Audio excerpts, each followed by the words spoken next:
Bow. Bow. Bow.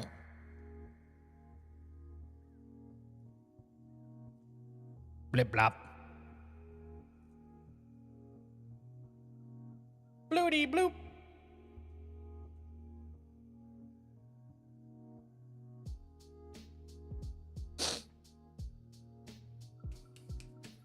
Hello.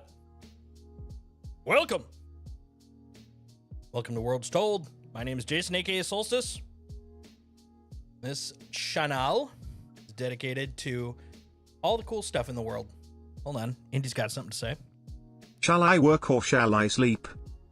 He's working right now. We'll see. So I did do a couple more tweaks, so keep testing today. We'll see how it turns out. First one, pretty good. Pretty good. We'll see about the future ones. So, yeah. We're going to be finishing out Indiana Jones today, which is pretty awesome. Very exciting. Kind of looking forward to seeing the finale. Also, there's just something sort of satisfying for me about completing a game, you know? It's like a tick box. Even though it's like I don't want to reduce the game to a tick box. Like the experience itself was a blast. But for me, there's still that thing where it's like, got it. That was fun. Glad I did it. On to the next thing. I think part of it also is I've got a little bit of a log of games I want to play through, like soonish. And so getting this one done opens up the door for the next one, which will then open up the door for the next one. As mentioned in the title. Oh, goodness. Goodness me, oh my. Hold on. I'm checking. Why did it decide to yell at me? Oh, hold on. Let me see. Oh, I think the timer might be working again. Oh, okay. We're finding a couple of things here in terms of bugs. We'll see if that keeps going. So I think those are on because of the fact that the org, Discord, etc.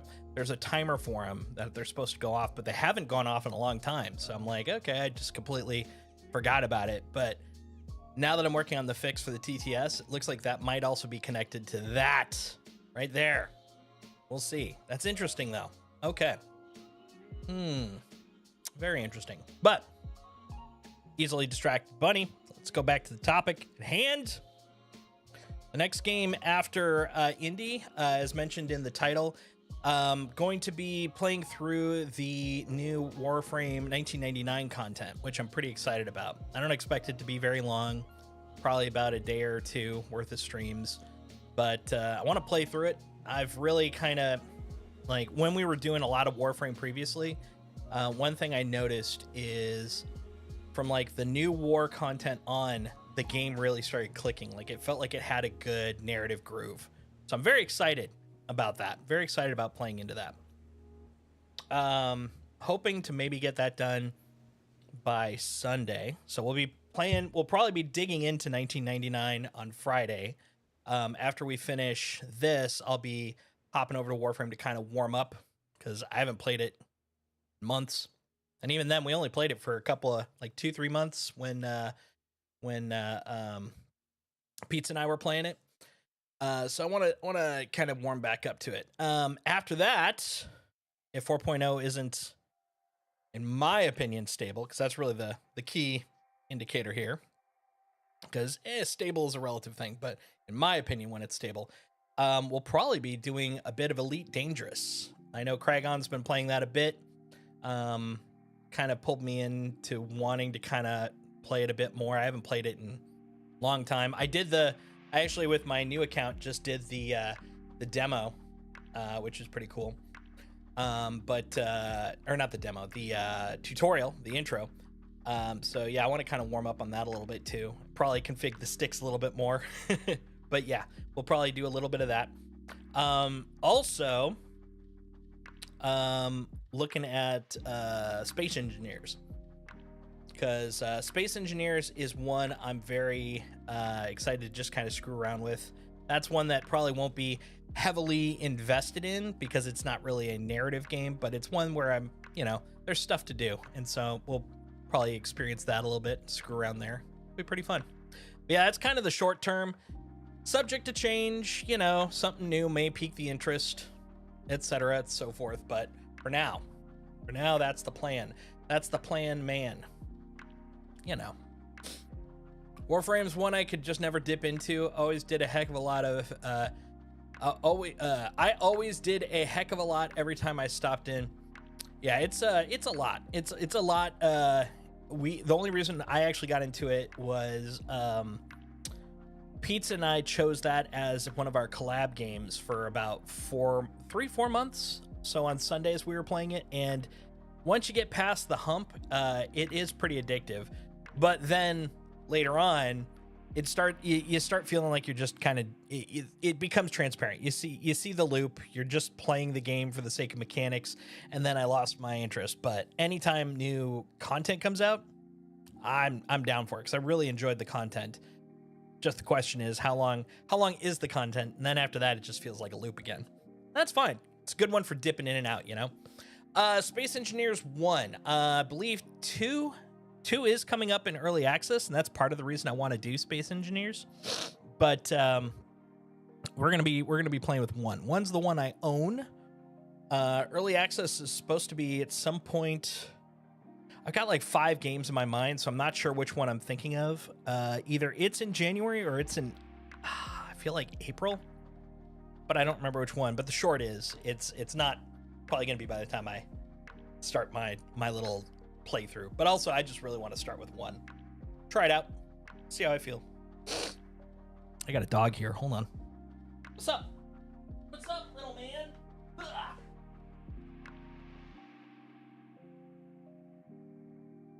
Yeah, little boy. Little boy. Little boy. Came out in 2013. Yeah, there's something to be said about the classics. Right, buddy? Yeah, he was taking a nap while I was doing some technical stuff. So he's a little kind of woozed. He doesn't know what's going on. He doesn't know where things are coming or going. All right, buddy. Yeah. Yeah, little guy.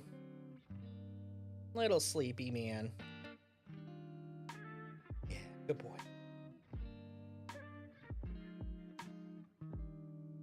There we go. We'll put you down.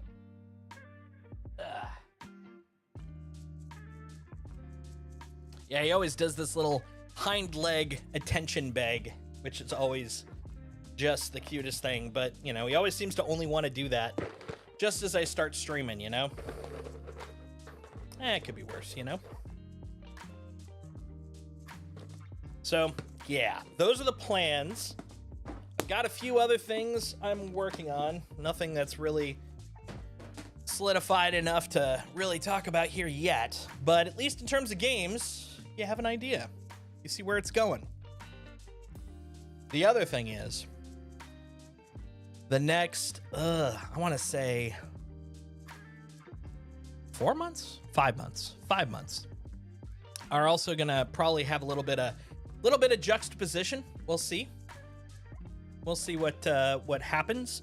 But there's a super. I think I mentioned this. I think either yesterday or the stream before that. No, it had to have been yesterday because that's when I found out. There's a super high likelihood I'll be moving. So I have to start prepping for that, which is just a pain in the butt. Number 2, kind of along that line, I'm going to probably be looking for something a little more stable in terms of work. Like, I hate contract stuff, so I'll probably be trying to find a new spot, which will also then narrow down where we'll be moving to. So that's going to be coming up. And that'll probably affect the stream a little bit. Like, shouldn't be too much, because a lot of that'll be offline.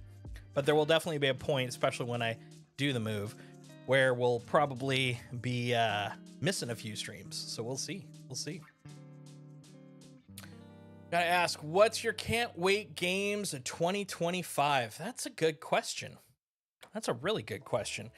There's a few of them I've been kind of interested in, but honestly, they've been more about the games that I'm looking forward to as opposed to when they're coming out. Let me take a look.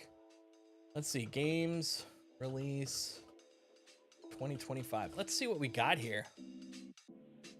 Polygon's a good starter. Here, let's do this. Let's do this. By the way, this is one thing I did today, which is kind of handy. Made it so I can hide me. That'll actually be very useful when we get to what's it called? The Jake Trundle stuff, because I will not be showing up when Jake Trundle's the session for the day, because I will be role playing. And I will not be me. I will be Jake. Hello, magical Leopleurodon. How are you? How is your day going? Happy New Year.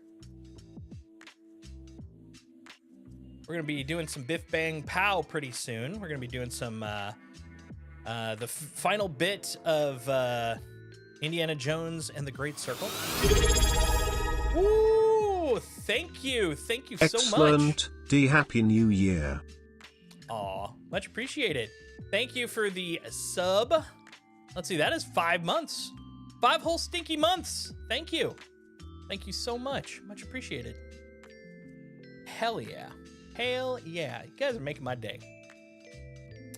Let's see what we got here, though.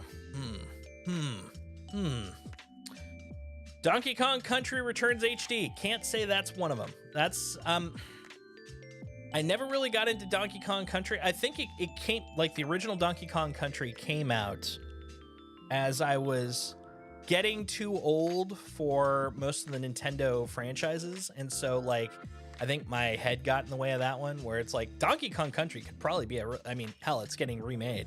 So it's probably a really amazing game. But at that point, I was just like, I'm not going to play no baby games. So I never really got into it. Sin Duality of Echo Ada, nope. Sniper Elite, nope. Civ 7, nope. Kingdom Come Deliverance, heard good things, but nope. Let's see, I heard Assassin's Creed Shadows is supposed to be good, going back to their roots. Yeah, I'm hoping so. I have a strong love for Assassin's Creed. Hold on, he's hitting my leg again. He's hitting my leg! Here, you violent animal. Oh, you violent beast. Okay, I'll hold you. I'm gonna hold you while we're talking. All right? Okay. I love you. Good boy. Yeah, so I have played all of the ACs up to Valhalla. And the only reason I haven't played Valhalla or Onward is, number one, I play them all chronologically. But number two, Valhalla was during a transition of console generations, and when I first went to the Series X, they did not put it out for the X. They only put it out for the One. And then finally, when they did put it out for the X, I had moved to the PC, and it wasn't on Steam yet, because Ubisoft, of course, has their Ubisoft silliness, so I had to wait on that. Now it's on Steam, and I've bought it, but now it's like part of the backlog. It has fallen in the past. So I've still got Valhalla, Mirage. I'm trying to remember, was there one after Mirage? I can't recall, but then definitely Shadows also. But the nice thing is I tend to play those in like binges of 3 at a time. So I won't play for about 4 years, and then all of a sudden I'll be like, ooh, the next one, right, I haven't played it in a while, and then I'll binge up to the next one, and I'll be too tired by that point to actually play it, and so that's going to be like the next milestone. So I have a feeling something like that's going to probably happen. Yeah? Will you play with me? I'll let you shoot arrows. How's that? Yeah? I'll give you a single button, and you can press the arrow button, okay? Reasonable? God, you are so doped up right now. Look at this sleepy boy. It's being ridiculous. But hell yeah, I will be playing Shadows at some point. All right. You know, that's my mouse hand, the one holding you, so we're going to have to get a little awkward here. There we go. Avowed! That rings a bell. Role-playing game experts at Obsidian. Oh, I do like Obsidian stuff. Return to the fantasy world of Aora from the Pillars of Eternity series for the brand new first-person adventure Avowed. It's like fantasy RPG comfort food with swords and spells and guns at the heart of the combat. Maybe. Avowed looks interesting. I don't know. I try to avoid RPGs because they just eat up too much time for me. Like specifically like classic RPGs. Like I do action RPGs, I do third person stuff, but like Final Fantasy, JRPG, Dragon Age, like I just can't, they take up too much time. They will absorb my life and then nothing else will happen. So I can't out of responsibility to myself play anything like that. So that, and that does look like that. So probably not, but maybe. Lost Records? I know nothing of this. Oh, Don't Nod. Okay, they're Life is Strange guys. Yeah. I might end up playing that. That's one I won't actively seek out. The Life is Strange and other kind of, I don't know, slice of life type games, I tend to hop into here and there. Yeah. Oh, you're not alone. And I bet I would love it too, but yeah, I can't do it. It too much time. Too much. Oh, now you want to get down. Okay. Whee. All right. I swear. I'm a human elevator to him. Like a Dragon Pirate Yakuza in Hawaii? Probably. But not for a while. Same thing. Chronological. I started playing those way late. I've played Yakuza 0 and about a quarter of Yakuza 1. Matter of fact, at some point during a lull, we'll probably be coming back and doing some Yakuza binging because Yakuza, hell yeah. Hell yeah. Oh, you know what? See? They are going. Which the good news is, the Discord one, that's great. The other ones, not right now. So hold on, let me disable these. This is going to be an interesting bit to share with those dev guys. You two. We're going to disable you two. Not delete. You know what the difference is between delete and disable, sir. There we go. Boom. Crimson dessert sounds delicious. I would have some crimson dessert. Monster Hunter Wilds. That one I might on a whim. You know, I've never played any of the Monster Hunter games. It is mostly because of the fact that it does feel kind of in that whole, you know, JRPG vein, and I just don't want to get sucked into, you know, 80 hours of content when I've got all this other crap I'm trying to do. But I don't know. I've seen enough people playing Monster Hunter games. I'm tempted.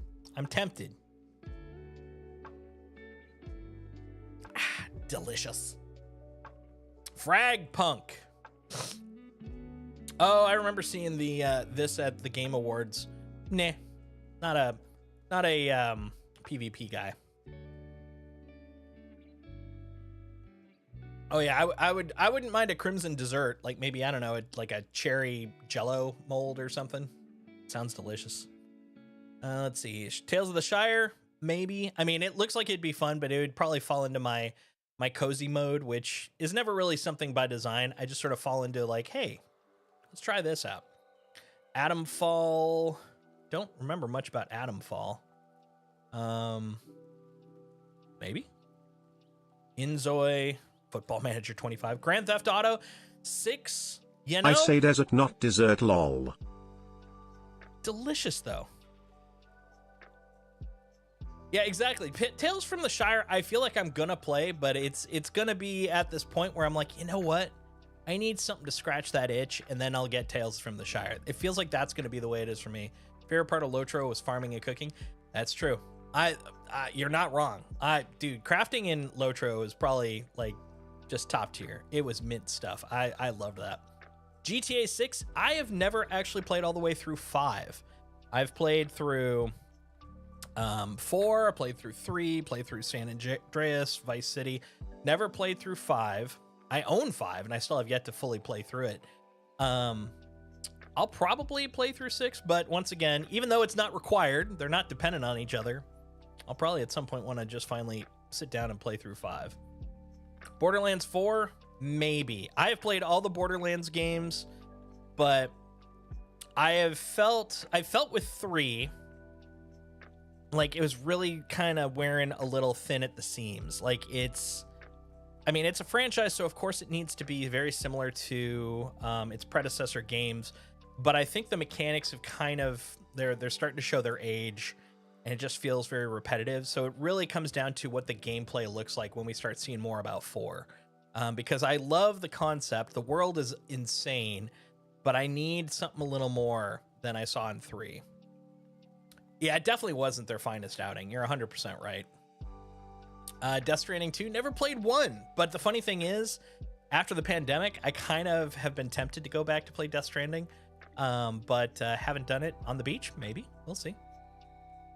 Yeah, I avoided Wonderlands altogether, which was a bummer because when it first was announced, it was so up my alley. Like, that was exactly what I was kind of looking for. And honestly, the DLC for, what was that? That was Borderlands 2, if I remember. Was probably one of the most heartfelt DLCs I felt that year. Like, I actually got kind of choked up when you found out it was this whole allegory for losing her friend. But then, like, when I started watching, like, all the previews for Tiny Tina's Wonderlands, it felt just so cash grabby to me. Like, and it may not have been, never played it, but it just super it felt cheap. Like they were just playing on gags as opposed to really building a story that had gags, you know? Demon School, never heard of it. Doom, Dark Ages, nah, kind of, Doom, I fell by the wayside a while ago. Here's one of the big ones I'm looking forward to. Dune Awakening. Goddamn, I am so excited about this. Like, who knows how long I'll play it? I mean, it's as a survival game, I get really excited about a survival game and then go, oh, no one's playing it anymore, and go on to something else. So we'll see how long this stays alive. But if it does, I'm very excited about that. That looks pretty cool. Ghost of Yotoi, hell yeah. I mean, Ghost of Tsushima was amazing. So I don't see how Yotei is going to be any less awesome. Killing Floor 3, meh. Elden Ring Night Rain. You know, I've still yet to play the Elden Ring game. I have not played a lot of Souls games. They just look so depressing to me. Like the world, like it's beautiful and sad. And I'm like, dude, I got enough sad. I don't need more. Professor Layton in the New World of Steam. Never played a Layton game. 33 Immortals. Action roguelike. If you didn't fight through the underworld. 33 Immortals continues the trend with a game starring the damned soul who battles their way through hell, purgatory, and heaven. Here's the strange part. The game supports up to 33 players working in tandem. I might give that a look. That sounds interesting. I mean, it's I don't know, like top down, like I don't know, are they going bullet heaven? Are they going shmup? Like what's their shtick here? If it's going to be top down, it always feels like that sort of limits the gameplay. In terms of, like something that's sort of long lasting. So I'm kind of curious about how this will play out, but conceptually, the moment you're like, we're going to just like freaking raid with 33 players, that sounds ridiculous. And I'm interested in that. Arc Raiders looked cool, but then it had this weird pivot last year where it became, I think, yet another extraction shooter. Before that, when it looked more like a kind of open world adventure game, I was a little more excited. Now that it's the extraction realm again, like everything else, we'll see. Like, I might try it at the very least. Fable, all right. One of my friends actually wrote for that, the new one. So I'm kind of curious how that ended up. We'll see. I mean, hell, one perk, I used to work at Microsoft, so at the very least I could probably get it cheap, FBC Firebreak.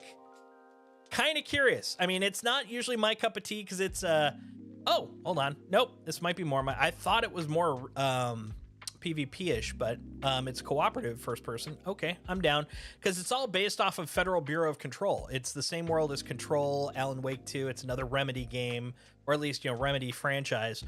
I'm interested. I mean, that was all I need to know. Like the moment they connected it with Control, I was on board. I was 100% on board. Then we got Marvel Rise of Hydra. Hell yeah, done and done. We're on board. This is going to be great. I'm very excited about this. No notes. Metroid Prime, haven't played one of those in a long ass time, but I bet it'll be good, but just probably won't be my thing. Same thing with Pokemon. Sinking City, nearly 6 years removed from the release of the first game. Oh, 2. Yeah, there you go. Ukrainian developers Frogwares returning with the survival horror Sinking City. The fictional city of Arkham, Massachusetts, which has been affected by a supernatural flood. I don't know enough about it. Like, is it Silent Hilly? Is it a little more combat-y? No idea. Curious. Skate? Probably not directly. Like, it's not like I will actively seek out Skate, but I was a sucker for Tony Hawk.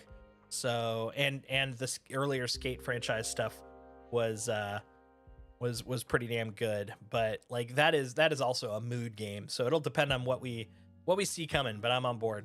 Slay the Spire, 100% done. Yeah, like the moment it shows up on Steam, it's probably going to be immediately on my Steam Deck. So, you know, that's covered. That's happening. Facts are facts. Splitgate 2, nah. South of Midnight, I don't know that one. Oh, they're the We Happy Few guys. Set to return, third person, Southern Gothic fantasy world. Interesting. Hazel, a young woman whose hometown of Prospero is ravaged by a supernatural hurricane. Sounds interesting. I'd be interested in seeing where it goes. Right now, like, conceptually it sounds awesome, but I have no idea even what the scope is. Is it kind of the same sort of explory, railsy vibe as We Happy Few? If so, might play it, might not, I don't know, but it sounds cool at this point. Some point I gotta play the first Subnautica. I've heard nothing but good things. I kind of avoided it for a long time because I wasn't playing a lot of survival-y type stuff for a long time, but now that button's been kind of switched recently, kind of flipped, so kind of going in to play that sounds sort of cool, so maybe we'll come back for that. Yeah, that's what I've heard. Very terrifying. I've definitely heard that. The altars. Okay, this image here, I'm on board. Looking forward to Bong Joon-ho's sci-fi drama Mickey 17. You should definitely keep an eye out for this weird and wild survival adventure. Okay, piqued my interest. Inhospitable planet, The Altars puts players in the role of Jan Dulski, a space miner who must navigate a gigantic circular space station to stay out of reach of the planet's deadly sunlight. Okay. No one else to aid him. Jan must rely on alters, clone versions of himself from alternate timelines to help him. Oh my God. Okay, I do want a little more context before I just jump on board, but they've got me hooked. This sounds kind of cool. This sounds mental in the best possible way, you know? Oh man, that sounds cool. That sounds nifty, my friends. Claire Obscure mission or Expedition 33. What's that guy? Still ready for what could be another banger, or at least another open look upon Claire Obscure Expedition turn-based. Maybe. Probably not a streamer. Probably. Maybe. Mafia Old Country. I am intrigued. I saw the trailer. Actually, Craig and I were briefly talking about that in the video game channel when they showed the trailer. It looked interesting. Very, I mean, obviously most of Mafia feels like it's from The Godfather. That one really felt Godfather-y. Like, you know, the back in the 50s in the mother country, you know, it looked interesting. I might be interested in that. I'm a sucker for a cinematic game, and that one definitely had that vibe. So I'm kind of interested. Judas? Irrational Games is now Ghost Story Games. I didn't know that. Back with a first release in over a decade. I think I vaguely remember something about this. Disintegrating spaceship, Judas is a first-person shooter centered on the eponymous protagonist, a pariah of his far future society who must fight to survive while weighing the future of the surviving remnants of humanity. Oh, my goodness. Game will prominently feature procedurally generated scenarios inspired by Middle-earth Shadow of Mordor's Nemesis system. Okay, I did like Nemesis. It is kind of interesting, though, because this image here is giving me, like, Bioshock vibes, which, you know, Rational Games kind of makes sense. But I am a little confuzzled, you know? Just a little bit. A little bit. Outer Worlds 2? I know I'm going to enjoy probably a synopsis about it, but I couldn't get through the first one. Mostly, and it's not the game's fault, it's the mechanics' fault. I just cannot get through that kind of clunky play style. It just felt so stiff when I was running around playing. I don't know. Gears of War, probably not. Fun tidbit. Another one I worked on. I worked on Gears of War 1 through 3 on their website. So all the front-facing stuff for customers and connected to the game and all that kind of stuff. Back in the day, back when it was a second-party game. You don't hear the word second-party often. You hear first and third. It was a second-party game for Microsoft by Epic, and then Epic's contract with them ended after the third one, and that's when Microsoft just got it because it was theirs. Epic was just making it. It was basically their big ad for Unreal, and that's when the coalition started, and they've only, I think, had one other game at this point. I guess 2 games. I guess they are in Gears 5, huh? Block. That was a while. But yeah. But because of that, I've played a lot of Gears, so I'm good. I'm good. It's a great world though. Marathon. So the funny thing is, being a guy that's played a lot of Destiny and having been a fan of Bungie, and I'm not sure how past tense that is or if it's tentatively still current, because they did some really shitty stuff over the last year. Company-wise, the devs are great, but the company has done some amazingly effed up moves over the last year and a half. I don't know. I mean, number one, it's an extraction shooter or PvP. Not my thing.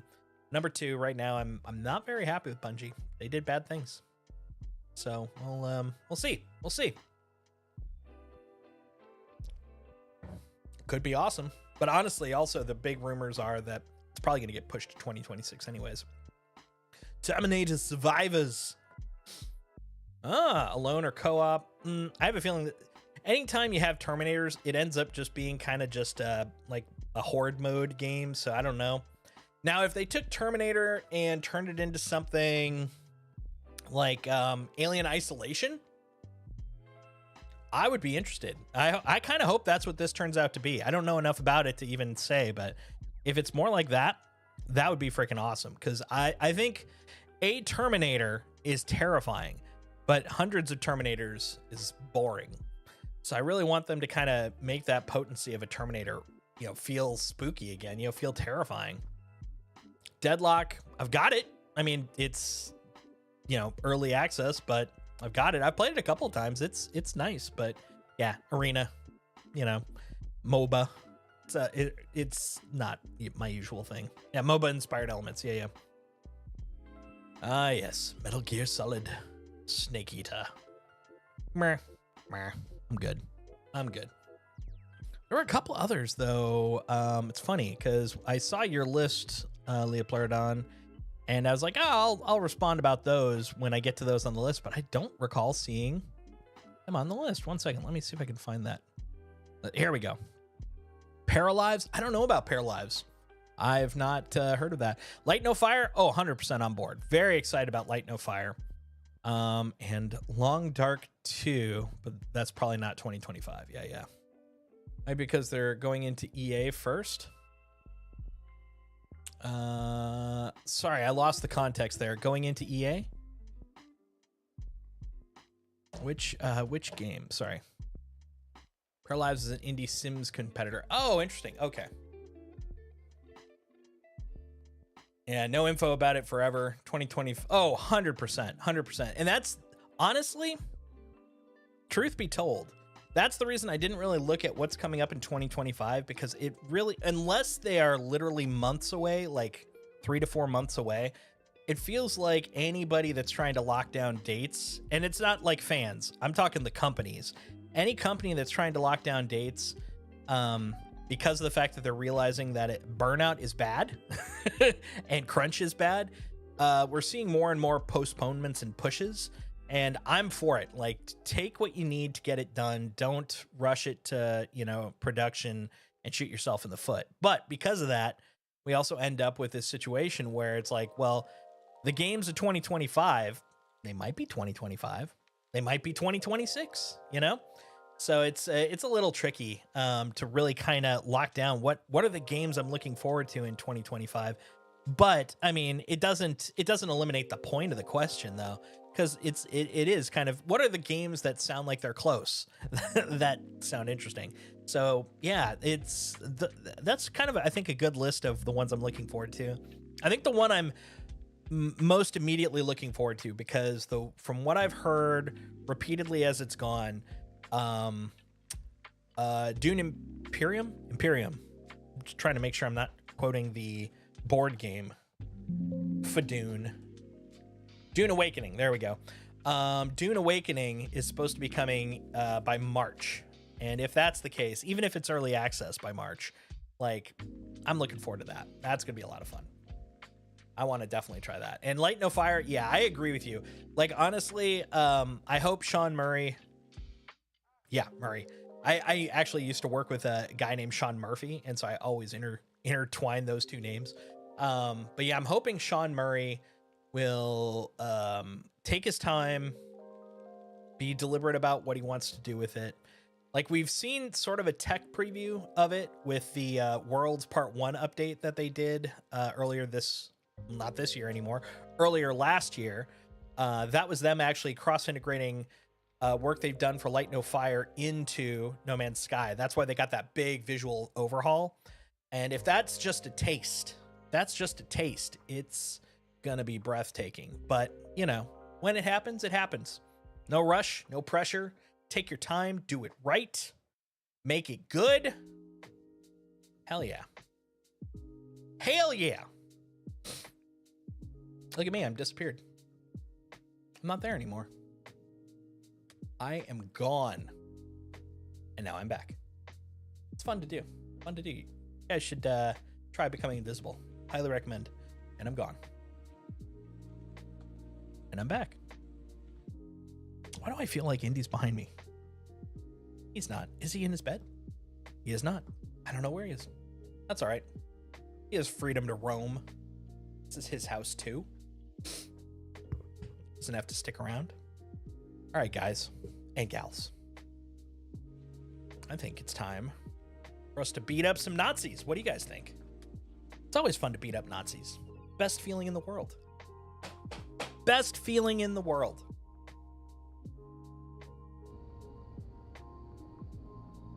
Do I like games like Banished, Manor Lords, etc.? I can say I haven't played. Oh no, you're not doing it. There you go. Dude, what is your deal? I swear to God, this Stream Deck, it decides when I press a button if it wants to do its thing. It's not even it never does it, or it always does it. It used to be always does it. Now I'll press it, and then about 2 seconds later, I'll be like, okay, I'll do the thing. Banished, Manor Lords, etc. You know, I have not played Manor Lords, but I have watched streams about it, and it looks pretty good. Matter of fact, I was very interested in playing it, but another game came out like literally about 2 weeks later that absorbed my time. Otherwise, I was going to do a little streaming of it. Banished. I'm trying to recall Banished. Hold on. Let me use the power of the internet.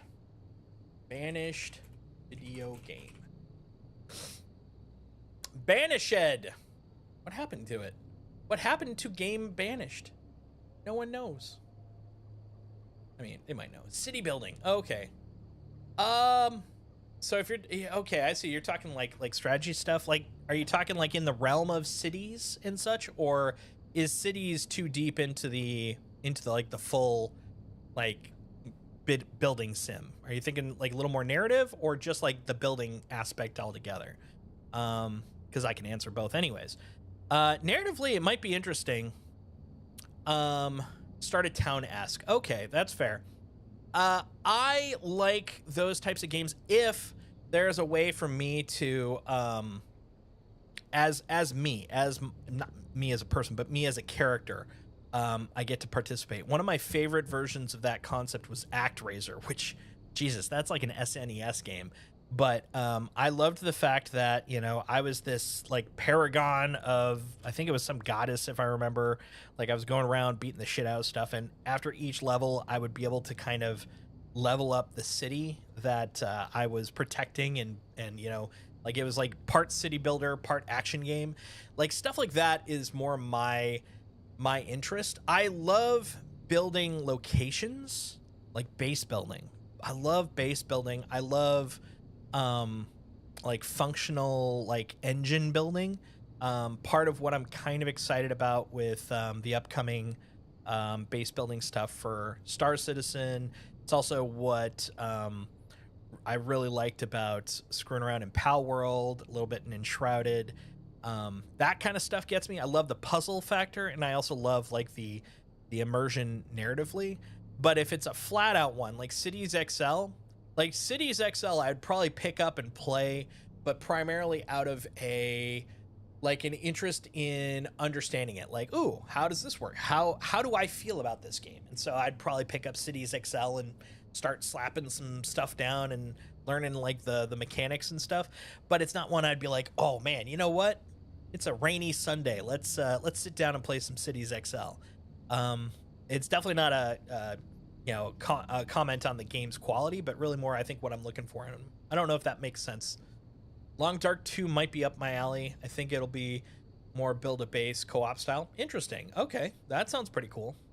One thing I'm very interested in, and I've got to go and watch the dev stream about it, is it sounds like Once Human will be so on their roadmap. Actually, we got a moment. Let's do this. Hold on. Let me bring this up.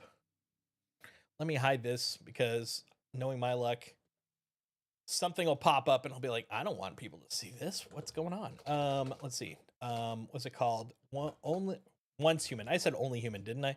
Once Human roadmap. So they just did a dev stream towards the end of the holiday, or towards the just before the holidays. This guy? I think it might be this guy. It's very blurry. Yeah, here we go. Can I zoom in? Yes, here we go. Perfect. So this is the roadmap that Once Human is announced. Coming up in a couple of weeks, there's something called the Visional Wheel Season 1 Lunar Oracle. Gender change, which is cool because my K-pop dude is probably going to become a K-pop lady because goddamn, this game does a massive service to the outfits for women as opposed to the guys. I just feel like the guys look so bland. Eternal Land escape room parts, no idea, don't care. This is the thing I care about though. So between February and March, they're going to be introducing Custom Server V1. Now the thing is, I have not found any text reference to this other than this image. And I believe that they referenced it in the stream, but I have yet to go back and watch the stream. But I'm very excited about this if this means you're going to have standalones, because there are enough people in the Discord that I might actually use the sub money that I've been getting from people to actually start up a Discord custom server for the folks that play. Because I really love Once Human. I hate the fact that I have to kind of chase a time when it works for everyone because of the fact that you have to kind of hop in roughly at the same time so you can leave roughly at the same time. The other thing that's also kind of rough is we discovered, because there are counting me, there are I think like 3 people that actively really enjoy Once Human on our Discord, but one is in Europe, one is in Oceania, one me is in North America, and those regions do not cross over. If you try connecting from Oceania, you're only going to see Oceania servers. You can't join a North America server and vice versa. So it'll be kind of nice if we can actually have a server where we can all play. Like there'll probably be lag, you know. That's the internet, that's the globe. But you know, if we're willing to forgo that, being able to play together would be super fun, you know. So that's kind of what I'm hoping. But yeah, they got a lot of stuff coming up. They got some new scenarios coming between May and June. Hopefully another PvE one. Because Way of Winter just did not hit me right. That one just didn't get me. Manibus, I loved Manibus, but yeah, the Way of Winter wasn't my cup of tea. So I'm hoping we get another one that might pull me in. But yeah, lots of stuff coming up there. Very excited about that. All right, back to punching Nazis. Back to punching Near's eyes.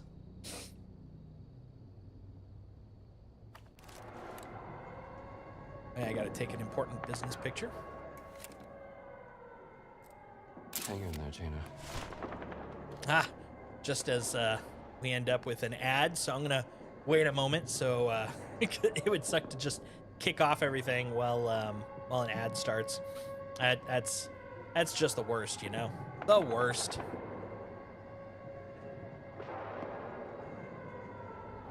Listen to them. They sound so angry. One thing I can do, though, is I can at least kind of look around, see what's over there. Let's see. I'm a spy. All right, so we got dude in that. Oh, 2 dudes over here. 3 dudes. A lot of dudes. These yellow helmets, they are hard to punch, let me tell you. I love punching, and they are hard to punch through. All right. So where am I going? That's not what I wanted. That's what I wanted. Where am I going? Oh, over there. Okay. Well, let's see what we can do.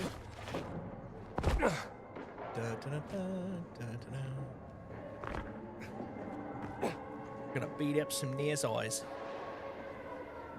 All right. Well, that seems conspicuously not go throughable.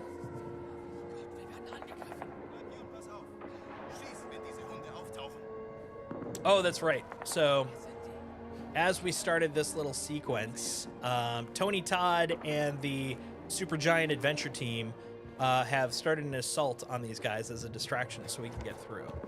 Oh, boy. Oh, boy. Oh, I see. I see. So be ready.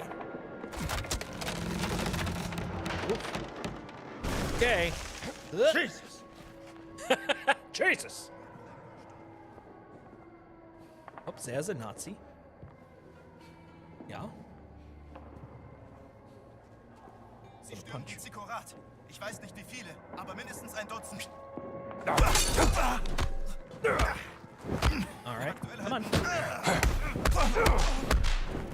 Yeah, if you punch them fast, they go down quick. Oh, hello. What's this? Oh, items I've got, huh? Samoon bread. Sounds delicious. Take this letter.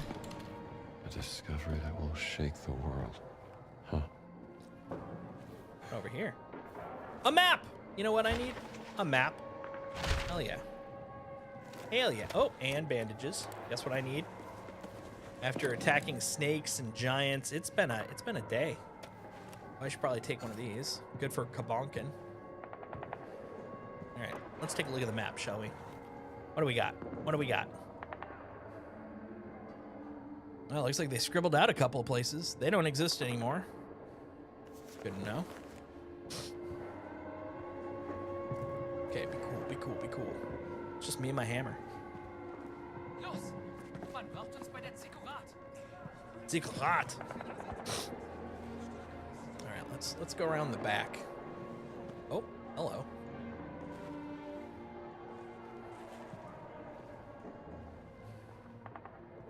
My dearest Clarabelle. Oh, I see. Hold on. Anything there? Nope. Oh, hello. Yes, please. Oh, yes, please. You never know when you need to shoot a Nazi. In their Kazumtenborg. That's German for made-up word. Ooh, hold on. I could smack someone with class.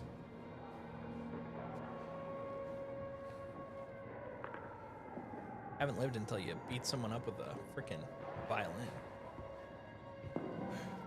Nope, I'm there. Ooh. Yeah, you are. Okay, I feel like I'm getting close. Oh, yeah. Oh, yeah.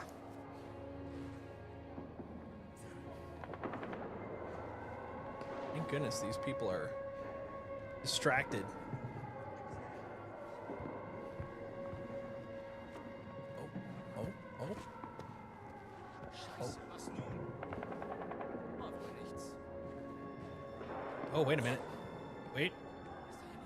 Uh-oh. I think he saw me.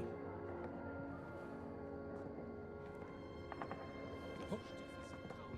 Okay, come on. Look closer. Hey, was war das? Take it easy! El Cabong! Mann am Boden! Voll drauf!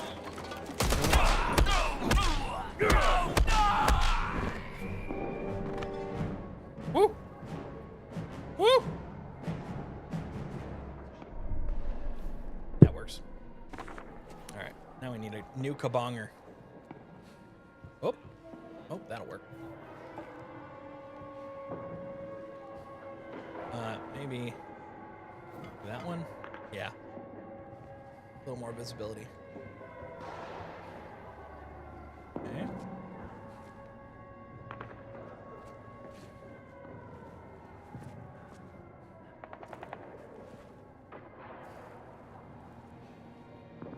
Okay. Feel like we're close. Oh yeah, I'm like right here. Oh, it's right in there. Okay. What in God's name? Oh, hello. Yeah. Oh, nope, nope. Let me in. Let me in. Okay. I learned from Raiders. Don't worry. Don't leave I'll them. get you out of here. Didn't work out for Marion, you know. All right. What over here? Oh, you're. I was like, why is there a face at ground level? Right, that's the guy I knocked out. Smackinsy face. Oh, hello. Yeah, be cool, bro. Do. That was weird. Oh. Okay. Hey, buddy.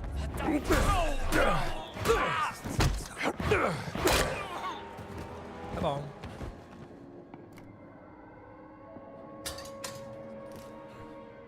Oh. Of course.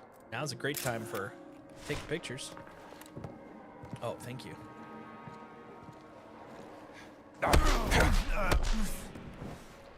Yeah.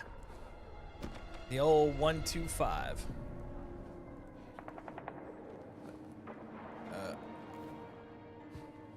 Gonna grab you. Too much alcohol.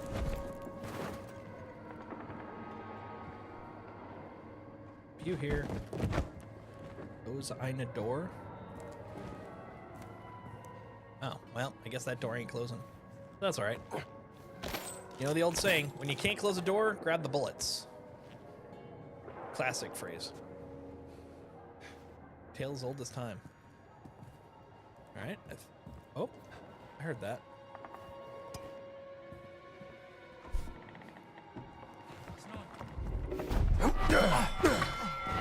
Night-night.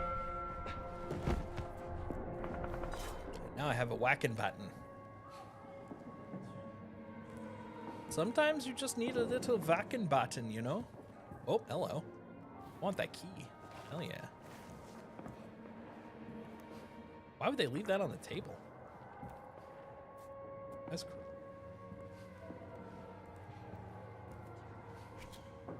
Yeah, I'm guessing this is why. Opens the door. Okay, first I need my whacking baton. Oh, thank God. Can you get these off me? Yes, I will smack them with my whacking free you. baton. What's happening out there? What's the plan? I'm saving you. Come on, let's go. Yeah, do you need anything else? I don't need to be saved. Well, We gotta get out of here. you're getting a free We one. can't just leave now. We have to go after Voss.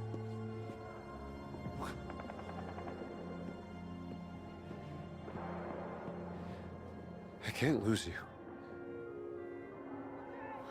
Come on.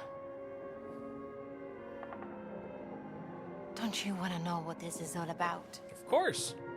Why wouldn't I? Yeah. Some bitch. You're damn right I do.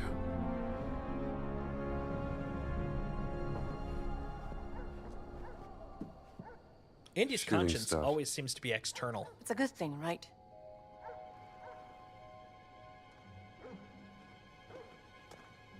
He doesn't tend to make the moral choices. The people he cares about make the moral choices for him.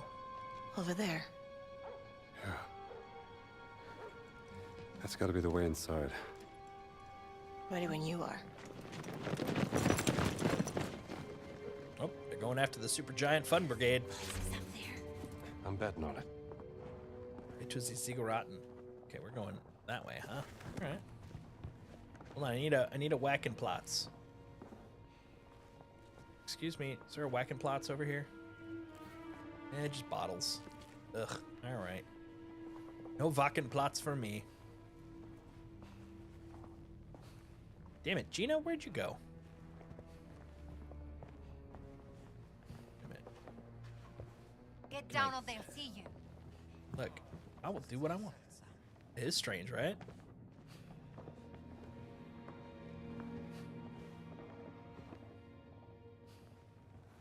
Come on, don't make me whacking plots.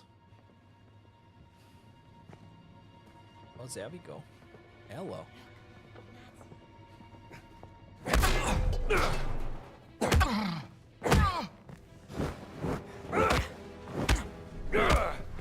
Try again.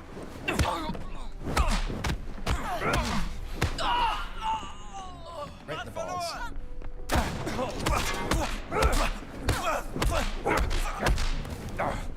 Who's next? Alright. Taking your gun. I can whack someone with it. I just want to whacking plots. That's all I want. I don't feel like that's out of, you know, out of line. Oh, thank goodness for sneezing Nazis. Oop, hold on. That was not the talk of the person. Oh, there's another one. Yeah, let's go around this way. Yeah, that was needed. That jump was super important. What are you doing? Hold on. Just looking. That's just tense. I was hoping it was like clothes.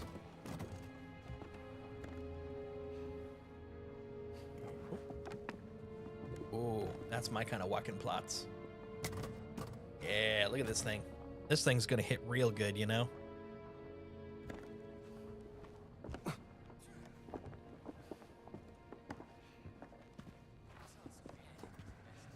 Gonna smack you in the head. And hello.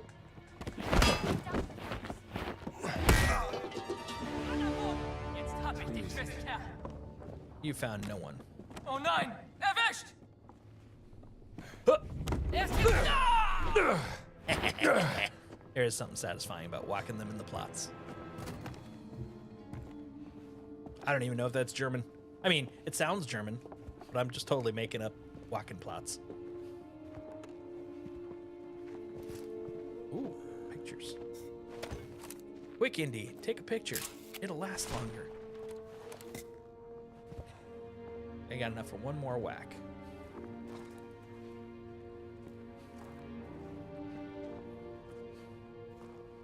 It's German nows, that's right.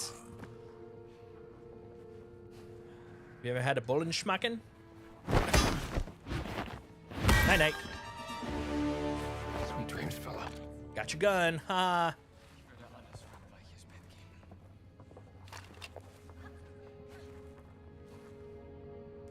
Okay, I think he's through there, which I don't need to deal with. So we're off. Do. Okay. So I can't climb there. Don't let them see you. Don't let who see what? Oh, that guy? He's fine. He's my best friend. Zeig dich. Remember that time, buddy, when I smacked you in the face? You don't? Here, let me show you.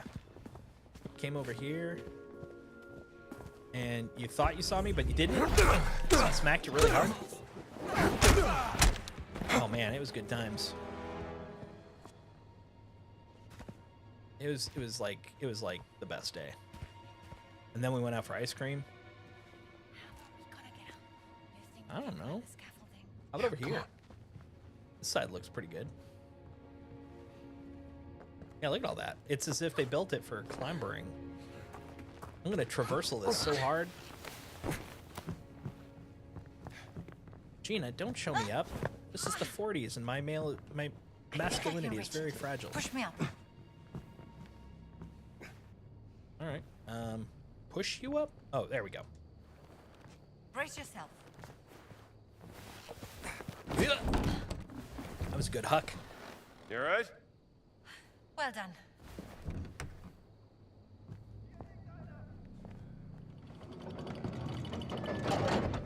Ah, smart thinking. Now we whip up the side. Okay, und we get sneaky pants.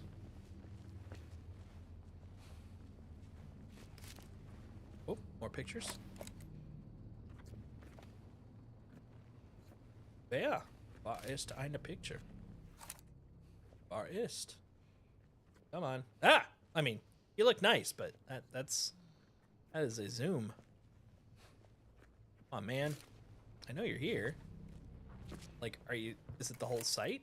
There we go. There's all I dig site. Crikey. Alright. Let's put that away. Where's that Ist lift? echt immer dasselbe. Du willst echt kämpfen? Hast du die Kerle gesehen? Oh, Was ist damit? I see. Die waren riesig. Giganten. Und großen Typen Buffalo, trifft Buffalo, man Buffalo, leicht. Buffalo. Bang, bang, bang. Und fertig. Und wenn du sie doch verfehlst, mach einen Kleinod aus dir. Denk ich nicht. Ich treffe immer. Wenn du meinst. Du. Keine Waffen. Hi! Du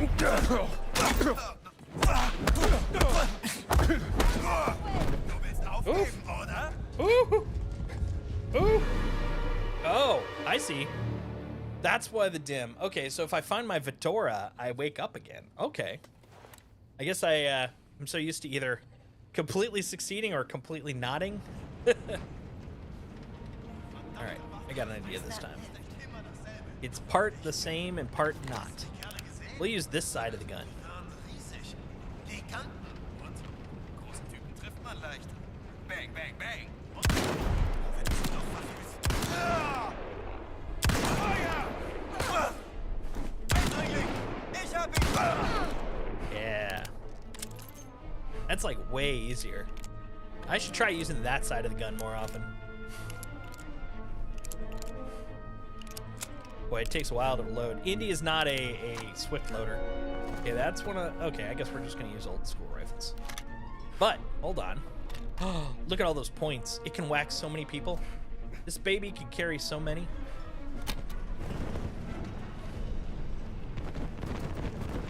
That's right. She's hardcore. Gina is badass. Yeah. Oh, Hold a physics. cigarette. You guys okay? This place is truly spectacular. Got a problem? About 2000 BC. Hope I killed them. Cool? You doing okay? Oh, you guys don't look happy. I think they're boiling. Boiling people. All right. Is it stuck? I mean, it could be stuck. There's another lift. Ooh, I want the note. Descendants of those who survived. Okay, we in? Gina, you in? Gina? Gina? Gina. Come on. Gina, let's go. Gina? Gina. Hold on, let's look the other side. Okay, well, that was quick. Come on, Gina. Gina? Gina. Gina. All right, you know what? I'm just gonna go without you.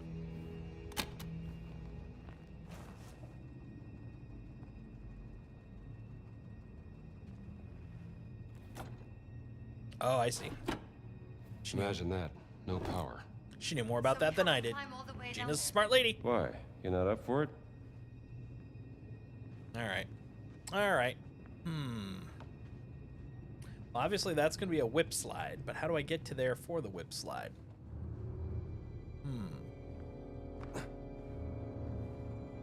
Can I pound that? Pound that? No. None of it's working. It's all offline. Maybe she's waiting to hear the name. That's right. Gina! Ah, hey! Gina! We gotta go! Mom's making cannolis! Gina! Oh! Let's see. How can we get over there? So it ain't whipping time. I wonder, is it jumping time? Well, you know what? You only live once. Oh, hold on. Well, you know what? I think I figured it out, guys. That was a difficult one, but I managed to figure it out.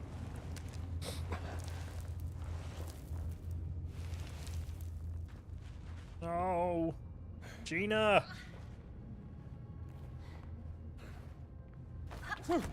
Ah! Looked like she was attacking me. Alright, going down. Going down.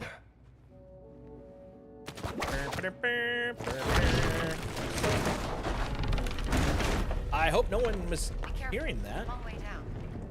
Yeah, it is. Please hold. Please hold. Generator. Da ist eine Generator. Yes, please. No power. Well, it's not about the money, it's about the power. Okay, I'm assuming jump across.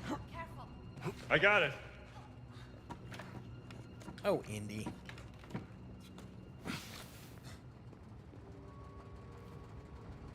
Alright, It worked. excellent. Shortcut. We did it! We beat the game, guys. That's the end of it right there.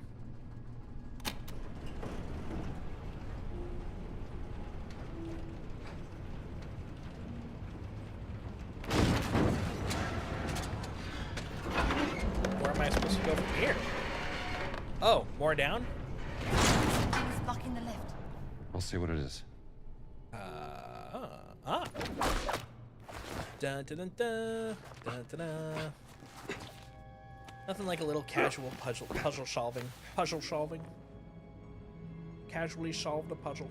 What, why am I stuck? There we go. I think you can make it. Not a I've- problem. I think I can. Where am I going? I'm not going over there. Mary. Okay. Now what?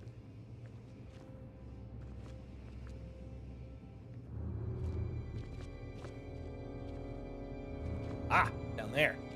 Okay. Ah! It's cool. We're fine. We're good. Okay. Have you found the problem? Okay. Now what? Real dark. If only I had a light source. Okay. Looks like rocks. There's your problem. Rocks. Oh, hold on. Let's. Yeah, I see it. Here we go. It's working.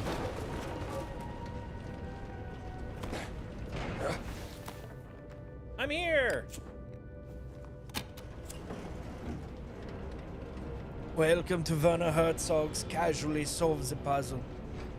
As you can see, all this puzzle really is a metaphor for the descent into the depths of Hades itself. We spend our time toiling away, They put up a brave fight. presuming Focus there's is some okay. sort of accomplishment for continuing forward. He was When the one really, who caused the distraction you're so I could still get you back to descending. safety. Which is all working out swimmingly.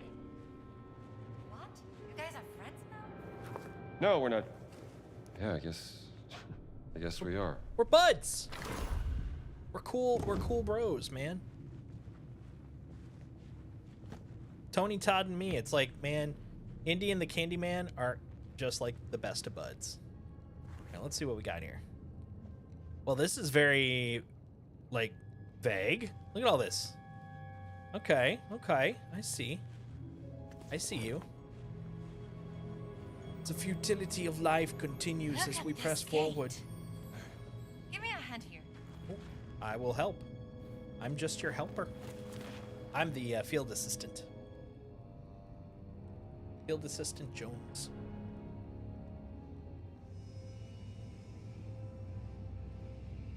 Are you just going to stand there? No, see, I'm doing like movements.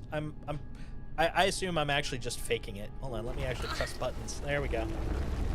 It doesn't tell me that I had to push forward, but like, I do. Are you just leaning against this thing and pretending to push it? No. Yes.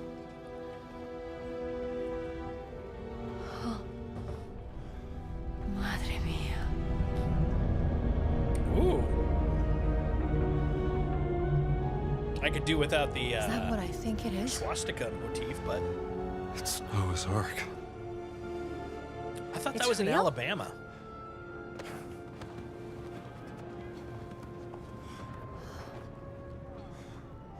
That's tacky. The first thing they do during the excavation, we gotta put Nazi flags on it.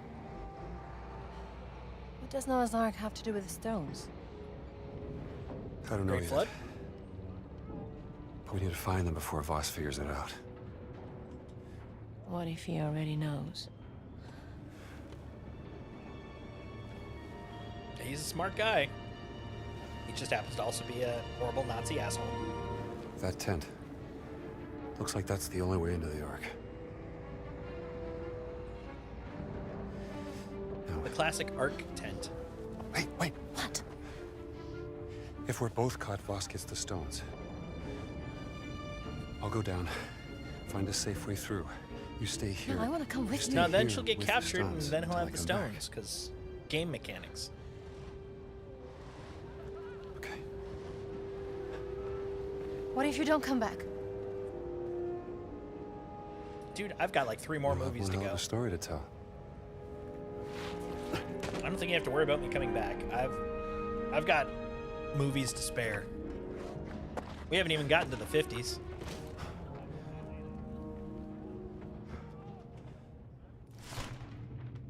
Wie viele Männer sind außer Gefecht? Ooh, Die Hälfte mindestens. Ein Riese hat 3 Soldaten auf nope, einmal I don't need a niedergestreckt. rebreather. Ich dachte, wir wären hier There we sicher, go. nachdem uns die verdammten Wilden gejagt haben. All right, minor prediction of correlation. So since this game has been about the fact that there is a ring around the Earth where there are major archaeological sites called the Great Circle, which have momentous capabilities.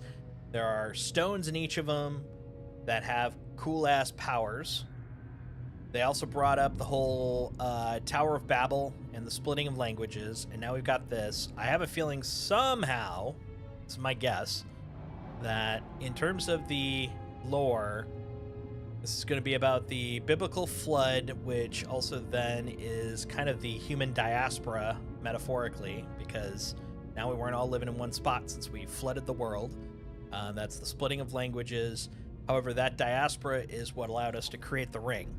Something in that bucket. Like, I don't have an answer, but that's kind of my directive theory. We'll see what actually ends up being. It's fun to posit, you know? Oh, god damn it. Hero protagonist. You know what? We'd win if Hero was here. It would be done. Don't worry. I've got my emergency plots whacking. Wacken plots, buddy. Hey, was war Hey. das? Ich hab dich!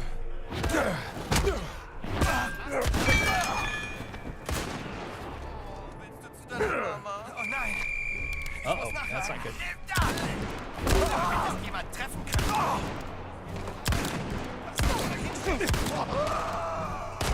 Oh, yeah. I had a feeling once the whistle had blown, but I was like, you know what? Let's just try. Oh, hold on. I forgot. Lucky hat. Dun, dun, dun, dun. Holy shit. Oh, God! No! Oh, I don't feel good. Yeah, now I'm down. Yeah. Okay. We got to be a little bit more overt. I think the Wacken plots is still important, but beyond that, we'll have to do some more sneakies.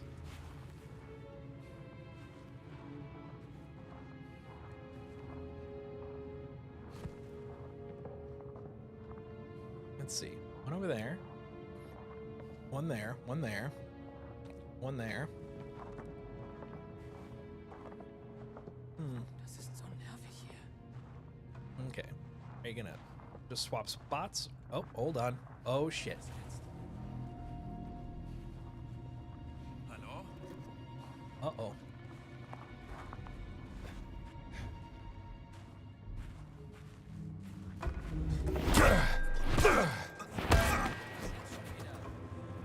Oh nein! Oh, shit. Erwischt!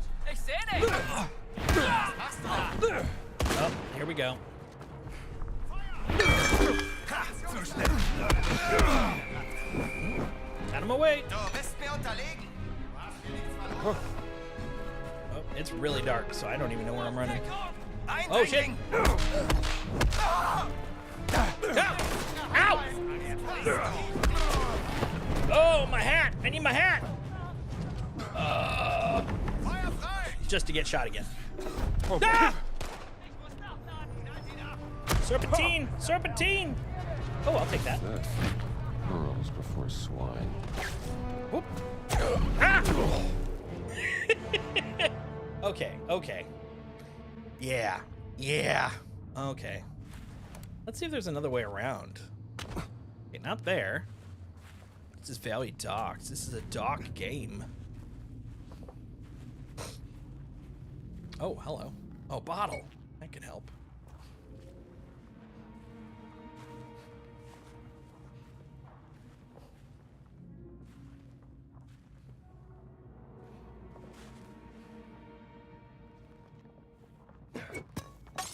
Was jetzt schon There we go. wieder?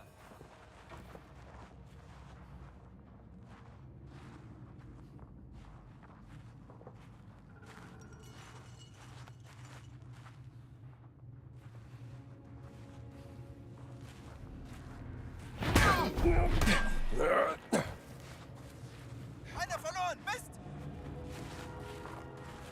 Mist, er hat ihn!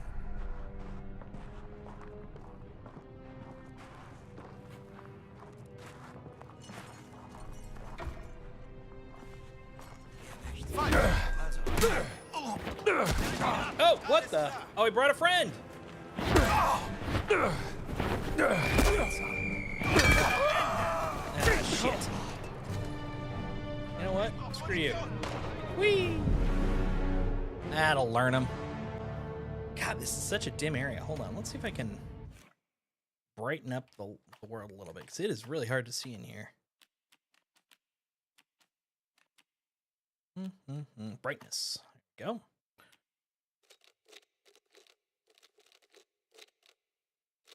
Yeah, let's try that.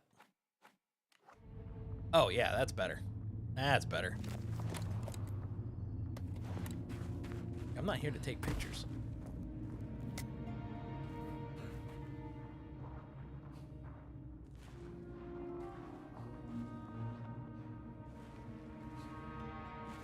Oh, yeah. Yeah, that makes the world a difference. Okay, hold on. Let's get the bottle.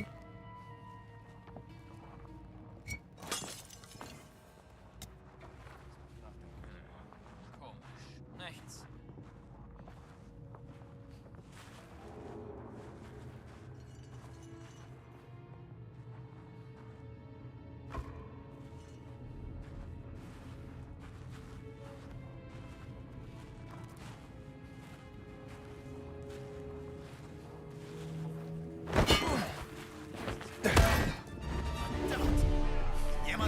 Oh, here it comes.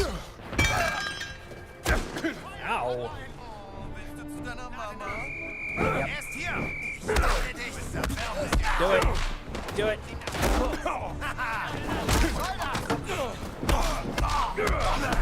There we go. Do it. Do it. Just take me.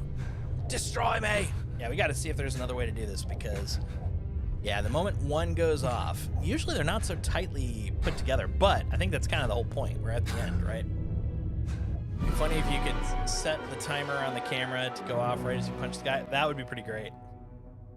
Actually, even as a distraction, it'd be kind of cool to be able to set the light off and have them come at you. One thing I will say about the brightness, though, I didn't know that that little vignette around the edges was blue until literally that brightness update, so that's kind of nice. Okay, let's try this.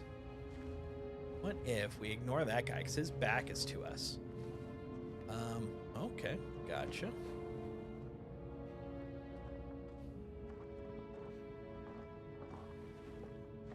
Okay.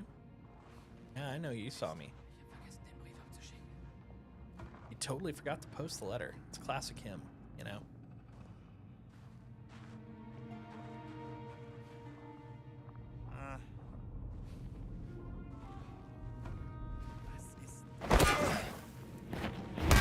Yeah, that guy saw me. Was ist das? Du hast hier nichts zu suchen. Hier, für dich. Knall ich dich ab.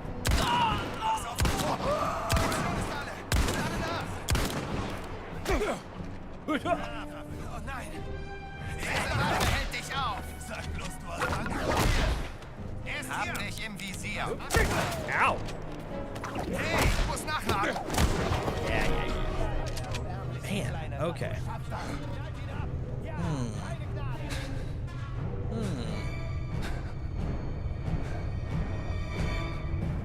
How am I gonna get through without him noticing me? Why won't you die? Indy, just die. Let it go. Become one with the world. There we go. There we go. Okay.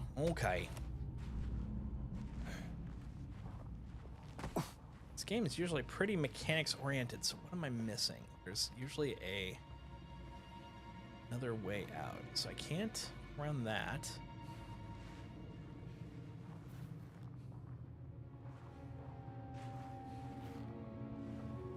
The problem is, the moment I go for that guy, one of these guys notices. Now let's watch this. Do they actually swap out? Because that guy is now heading over. If he turns around and leaves, will he be replaced? Uh-oh.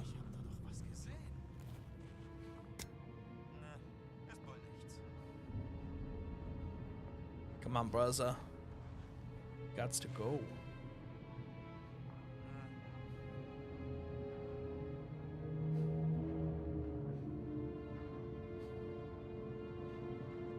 Okay, so he heads out. I don't see another one coming. Okay. Oh, no, hold on. That guy may be coming now. Was ist das? Wohl nur eingebildet. Keep going, buddy. Oh, no. Das macht nachdenklich.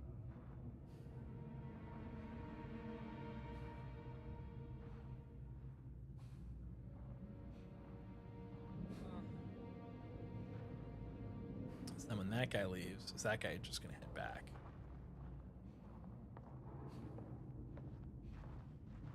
Yep. Okay. Oh, hold on. Or not.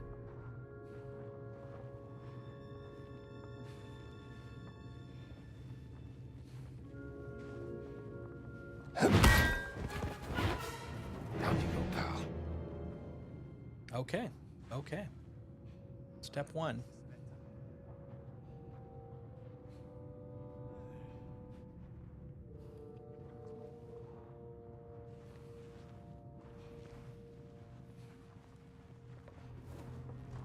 We'll hide out here for a moment. Ooh.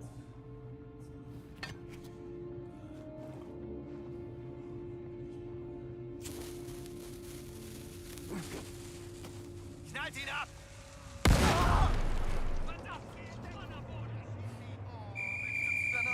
I just want to test it.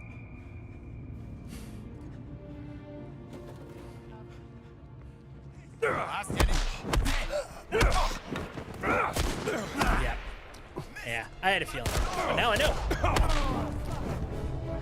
Do it. Erbärmlich. Du hast keine Chance. I'll take my hat.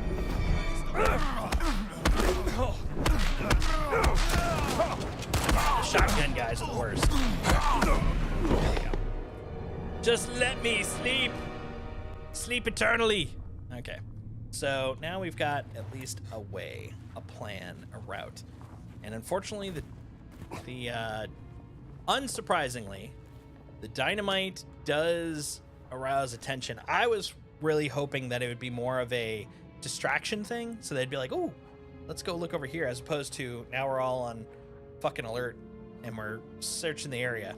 Which, you know, logically speaking, does make sense, but I'm not looking for sense. I'm looking for systems, you know?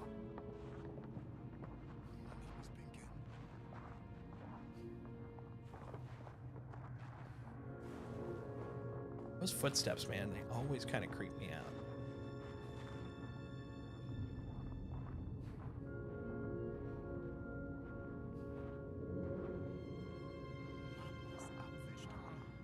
Dafür lohnt es sich zu kämpfen. Come on. Go.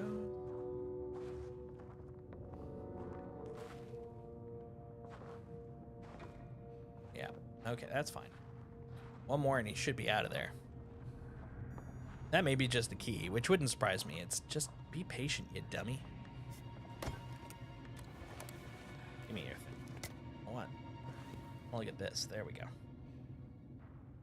All right. Got it.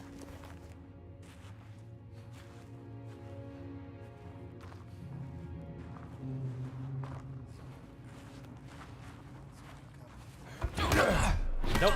I was seeing it. Oh, maybe I wasn't. Oh! Now I will be. Da kämpft ja meine Oma im Schlaf besser. Yeah, I know. Oh, hold on.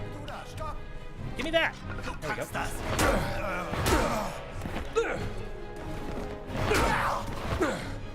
go. Over here.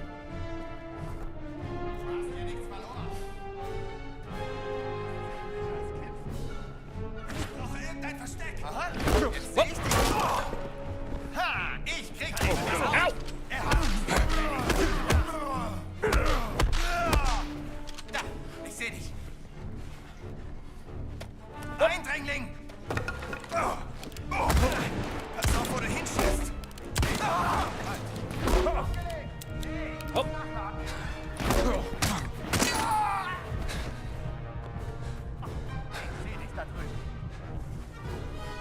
Du bist tot, Freundchen! Verstehen! Ow!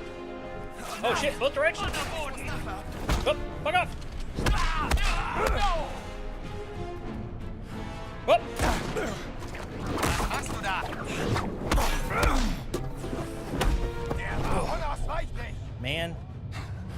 Like, I'm just having a day. Thanks for that little animation to get me out of my loop. Ah!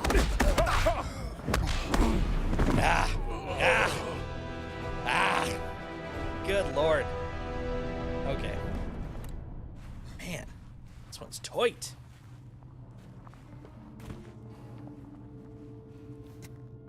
Okay. Let's just try going straight in.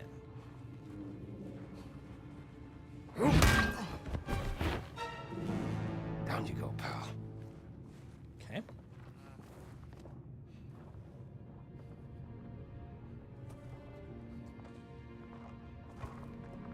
What? Who?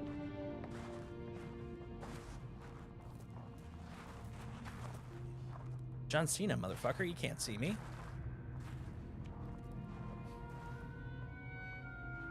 Okay.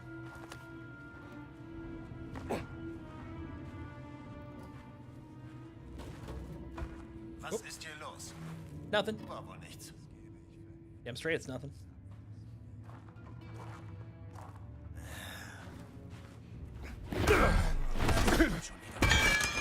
Mann am Boden! Whoop. Hey, ich seh dich!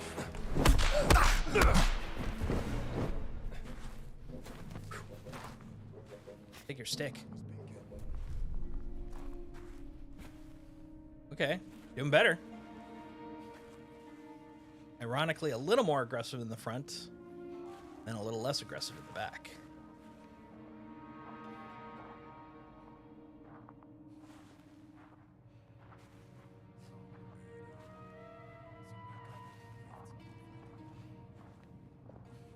Okay. Whoo! All right. Nope, not you.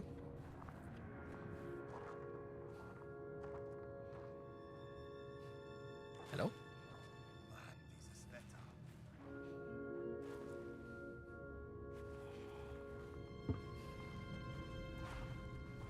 Oh, you're better. No, you're literally the same. Screw that. Whoop. Hi, sorry. Sorry. Go ahead. Okay, how close am I now? Ah, straight ahead. Okay. Ooh, boy, we got more to sneak. Got more to sneak. Oh, god damn it. That guy was never leaving town, is he? Oh, I see. Can I sneak up without being noticed? Not really. Come on. Oh, good. It's like Vatican City all over again.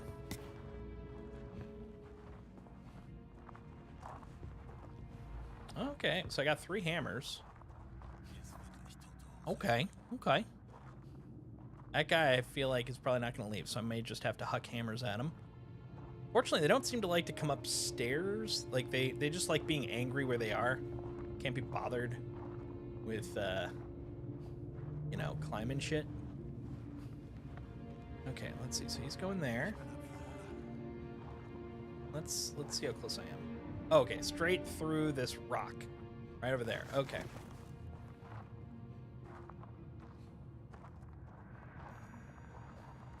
Yeah, what was that? That was an idle threat. Yeah, go back there. It's really exciting back there. You have no idea.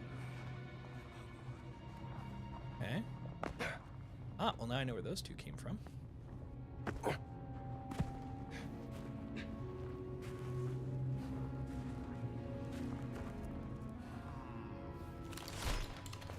Pearls before swine.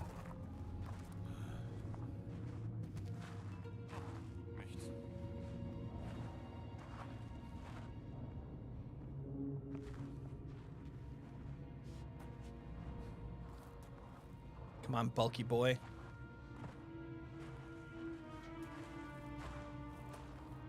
Oh.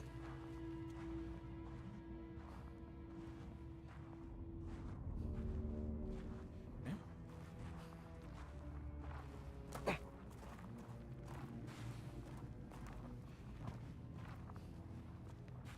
There we go. Really fucking close now.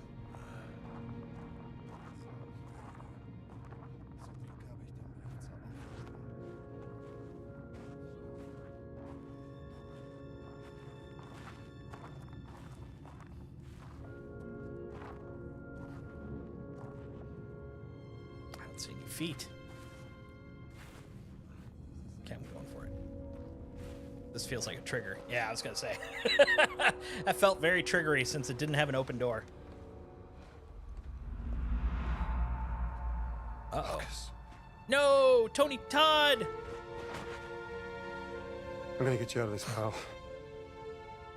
I must admit, Dr. Jones, I was Boss? not expecting the giants to attack. Son of a bitch. It gave me quite a headache. There he is. Gotta have Indy with Indy, right? What did you do to him? Horse tranquilizer did the trick.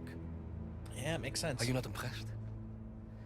You Are you found not the Ark impressed? of the Covenant, yes, but I found Noah's Ark. What makes you think it's the real one? Oh, come on, Indiana! Please. Isn't it time we Wait a dispense minute. with the pettiness already? Why don't Are you these and guys I telling me have that the anything one for in, mines instead? at Something the more befitting theme of park this in Alabama glorious isn't the real historic one? moment we find ourselves in. What I'd like to do is put the guns down. Go ahead. I'll knock your teeth out. That's right. Fair warning. I have mastered the lethal Japanese hand-to-hand combat art of karate. Oh my god, he did. He said it. Or I could just have my guard shoot you. Oh my god, what is this, the 80s? How exotic. Tell me, Dr. Jones, what do you know about the myth of the Great Flood? 3 things. Which one? There's thousands to choose from.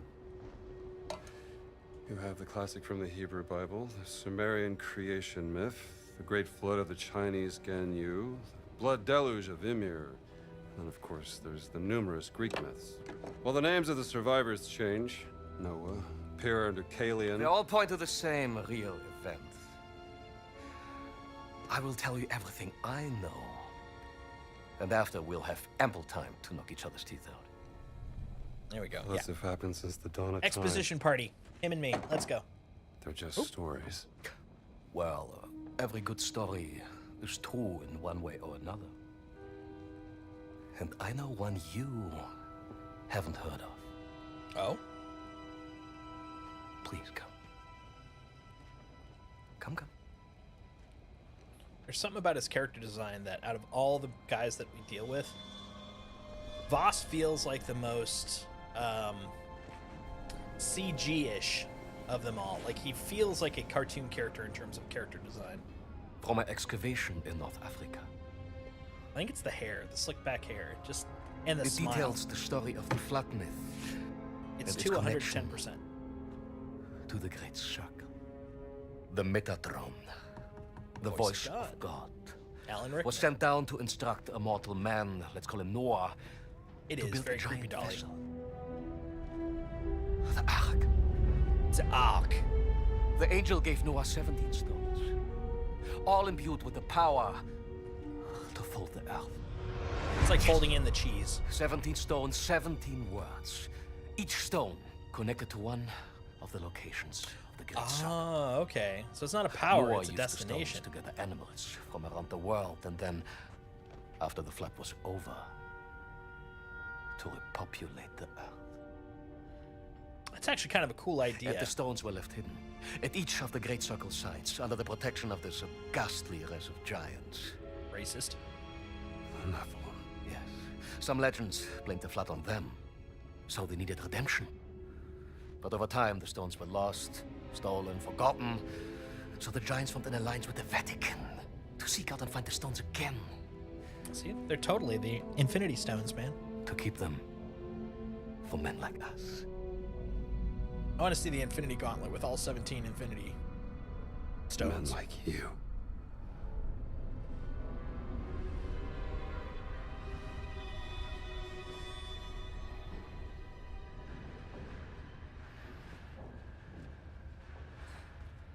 Ooh. Tell me, Dr. Jones, where's Miss Lombardi? Oh, she's gone. Long gone. Long gone. That is a shame. Because I have something she would want to hear. This is Laura Lombardi, aboard the SS Comet. Boss, if you hear this, your experiment failed. The ship is stranded on a mountain. Oh, Laura. The captain wants me to perform Oh, experiments Gina. again to get us back to safety, but I refuse. I'd rather die with the stone than let you have it. I hope you burn it. What a preposterous woman. And now she's dead. For what? You will never understand. Well, well, well. Gina Lombardi. He knows karate, Perdóname, Gina. so be careful. Te ho mentito. All'inferno, vos! Je kunt jetzt reinkommen. He was bait. Drawn to the memory of your dead sister like a rat to a stinking Rat. piece of What's with that just ridiculous rolling there? Natürlich nicht. Das Mädchen hat sie. It's a glottal roll and not a tongue roll. Rat. Your weakness for the fairer sex has caused you to make many questionable decisions. Oh, he's got them Da all seid ihr endlich wie entzückend. in the Infinity briefcase. Boss, listen to me. You're messing with powers beyond your control. Oh, now he took my super-powered whip. You should know by now, Indiana Jones. I Don't make out with me. am always in control. Oh, he's a dommy daddy. Oh, okay. Not surprising. Well, shit. Things can't get much worse for us.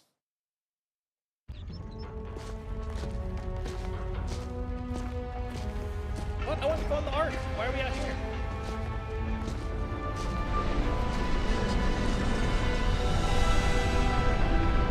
Okay, that is pretty epic. Look at the size of those freaking brain engine cars.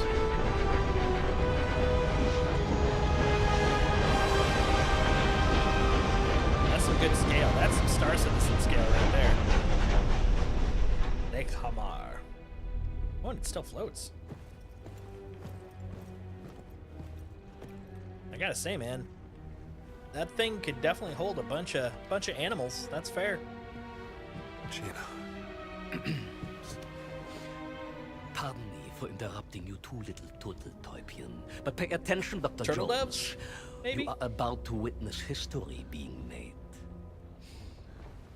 Now, as your dear sister found out the hard way, using just a single stone is extremely unpredictable, completely useless for warfare. Now, we need all the stones. If you use them all at the same time, it creates a singularity. That's how we're gonna make a black hole. You don't have the last one.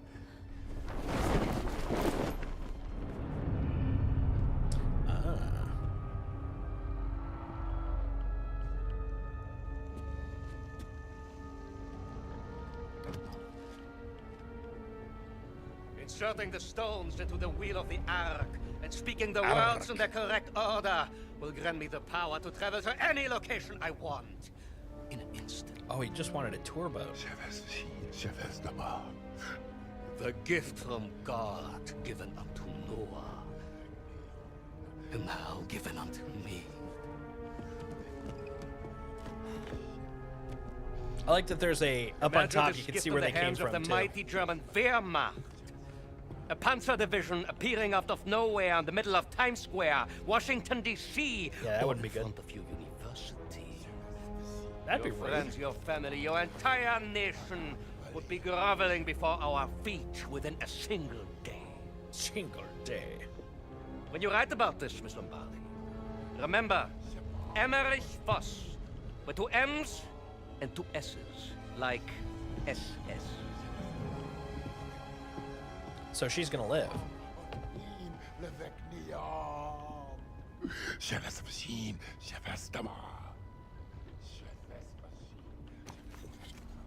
Or if there's secretly an 18th stone in that upper corner. It's needed. That's heart. That's where Kwame comes in.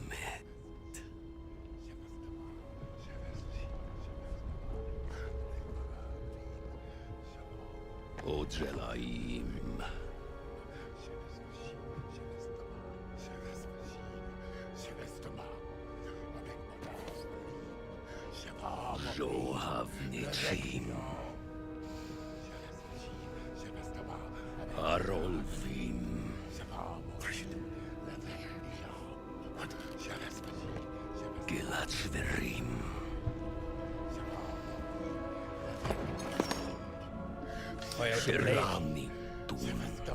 nice.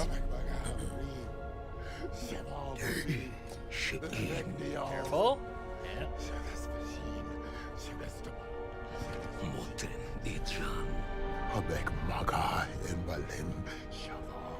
Gan Shural. Avec Maga im Alim. Avikruan. Imad Beirut. Oh, this can't be good. Madayara. His giant Viking riverboat. It's gonna fuck people up. Boss! You have to stop! Quiet! You don't know what you're doing! Of course I do. Noah was chosen by God! Seletrem. Radem Kaal. Dovet Naim. Is it a close your eyes scenario? Kind of like Raiders? Don't say the last... Oh, yes! Right! And now you're dead. Calm before the storm.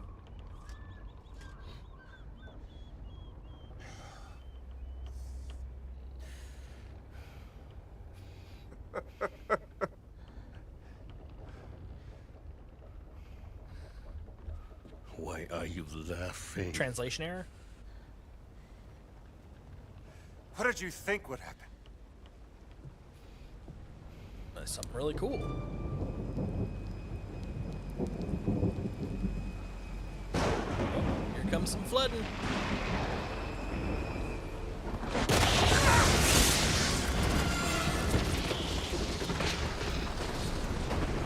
It'd be really cool if he was dead. Just saying.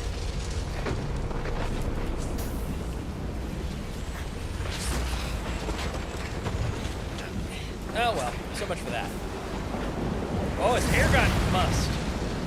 Now we know it's serious. Oh, and the hat. No, there goes my extra chance. It's taking all my buffs. Took my gun, took my whip. Now my hat's gone. Oh, nice. Very much like the 80s effect. That's awesome. They kept true to it. The Ghostbusters like clouds. What is happening?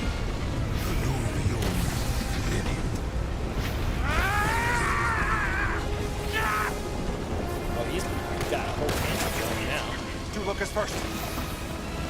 You did this, Joe. You sabotaged my attack. No, boss. This is your own doing, not mine.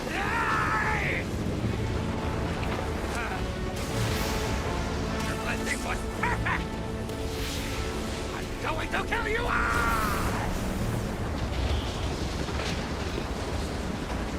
And now I must kill him. Hurry! I want him to be left. Oh, quit. Okay. You're not going anywhere. Oh no, he's martial arting me. Oh, okay, got it. Karate kicks, we gotta dodge. Giant is dead. No one can protect you now. This is your fault. No one to blame but yourself. The gift of God was a mind crash. Ow. I know what to do. You couldn't let me outshine you. You're delusional. Oh.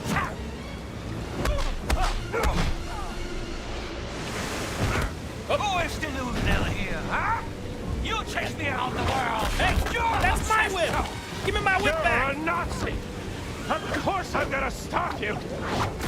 Oh. Okay, I gotta dodge those. Got it. I play you like a cat playing with the little mouse. Look at you still fighting, John. Pathetic. I know what it is. You're scared of wahre Kraft. Oh, power! Oh. Oh. I know all about the dodging. You don't I know about that too.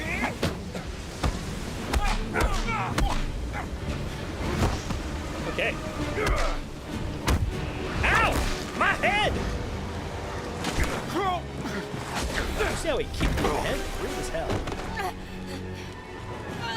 That was way easier than the freaking giant yesterday. Tony Todd was a tough SOB. Can I have some high-speed fruit? Fun!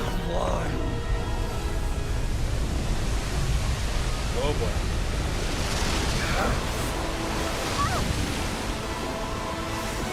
Seedy Wet Wild Adventures here.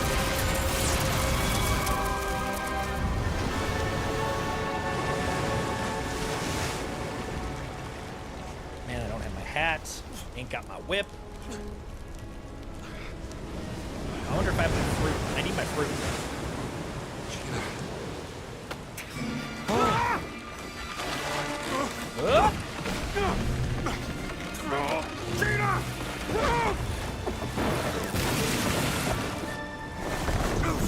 Gina's busy with Nazi Sturmbannführer number 4. I want you, Indiana. I know karate. Stop it! Are we gonna fight here? This is kind of a cool place, but enough with the karate.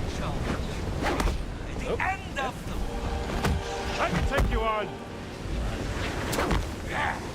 Feel the pain of the enemy. Can't save Mr. Bobby now, Dr. Jones. I felt that one. Bergman will take care of you. Oh, yeah? I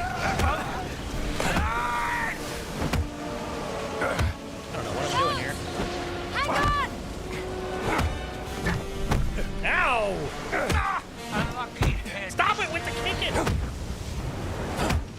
Had enough?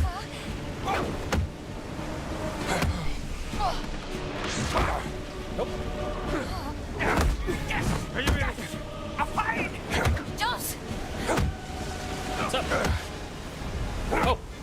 Had enough? Gotcha. I was like, this seems like it's gonna go for a while.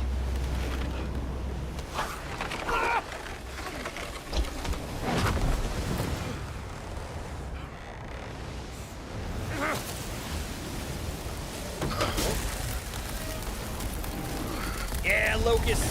Power of Tony Todd compels you. Do it. Use those Candyman powers.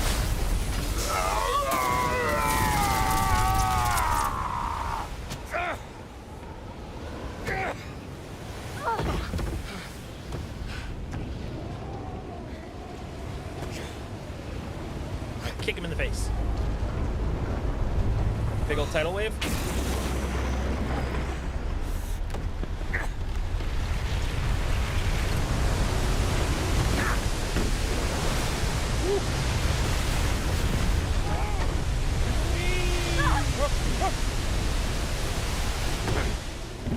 We're just slip sliding everywhere.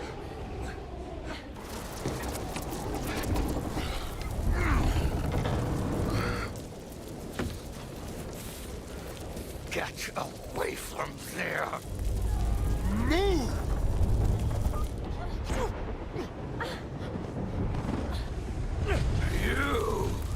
You must have bastard! Move away! I will not let a degenerated monster like you tell me what to do! Oh, that's rude.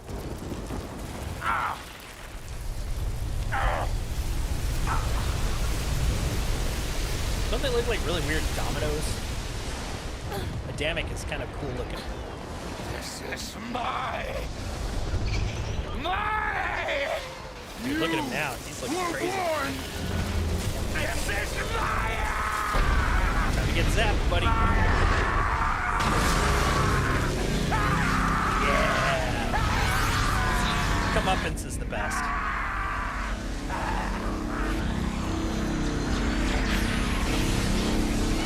Oh, hell yeah. I love that it even kind of looks like an 80s, like, practical effect. Oh, good job. Good job.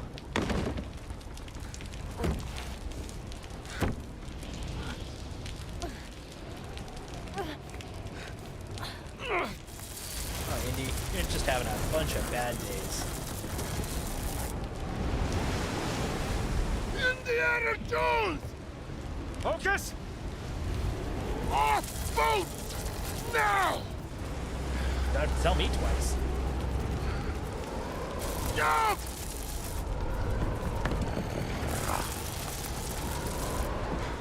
You don't know how to swim! I know! Well, just like Mongoose was saying yesterday, more terrified of the situation than the swimming.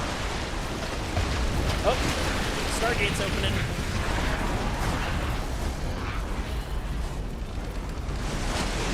Locust is going to the Westlands. He's going to go say hi to Gimli and Gandalf and all them.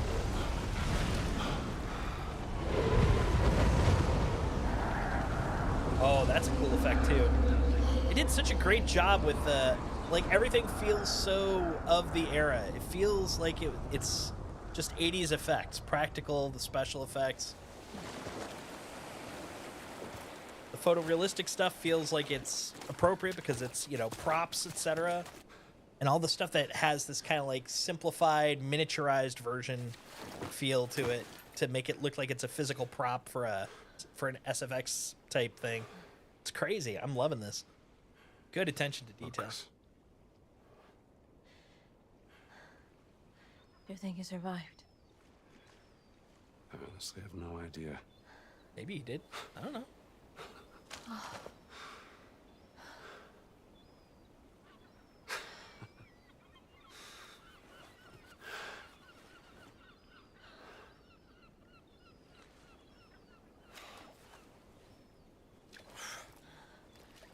I think he proved he was worthy.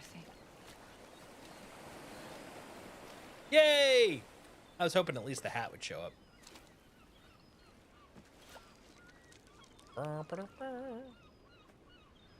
Brush it off or something? Yes, more 80s! I guess this is goodbye. Yeah.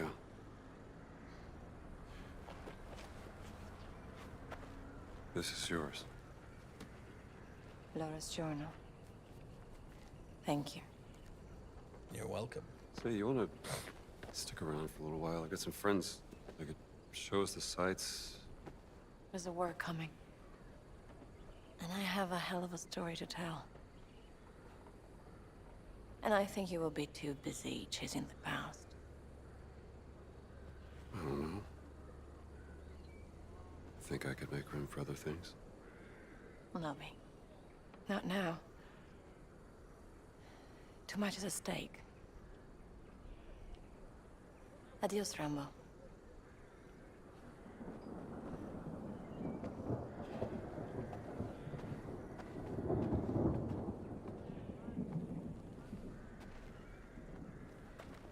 Jones!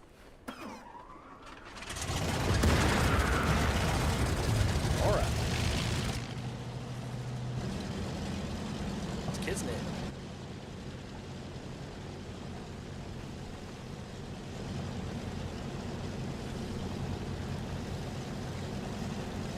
I mean, when all of this is over.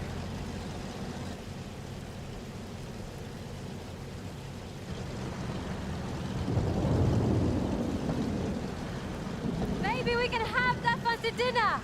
Heck yeah. Nawal Shafiq. I like that. Wait, Nawal, that was the woman that we were working with in Giza, right?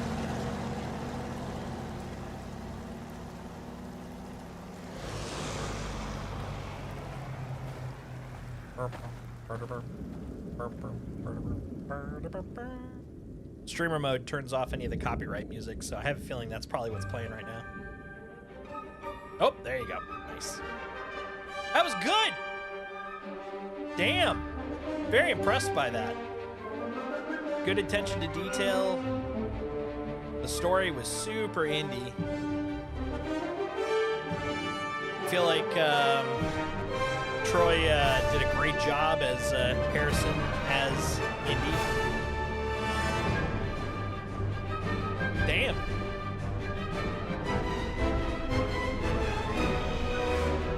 One of the things that I was kind of concerned about, I mean, concerned is a little heavy-handed, but, you know, one of the things I was a little bit worried about was that in this game we would end up with kind of an action game that just had Indy as the main character, as opposed to it feeling like, you know, Indiana Jones branded adventure, you know? But I feel like they did a great job. The pacing felt very true to form. All the set pieces definitely had that, like they felt like they had a budget, you know what I mean? They felt physical, they felt real. I loved it. Thought it was great. I mean, hell, even this shot right here feels kind of true to Indy. Although, you know, they wouldn't be hanging on it this long, but like it has the same weight, same detail. Yeah, even a slow fade. Oh. What'd you guys think? What did you think of Indiana Jones and the Great Circle? I know more than a few of you were here for most of it. It's a long-ass movie. I think we played it, what, through 3 streams? I think this would be the 4th, I think.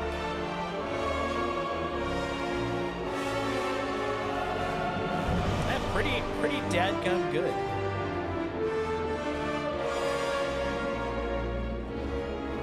I don't usually play through an entire game of this length on stream, just because since we only usually do about 3-hour streams, it can take a while, and I don't want to, you know, just kind of like drag the vibes down by just kind of sitting on the same, you know, same game for too long. But like this felt like a good one for it.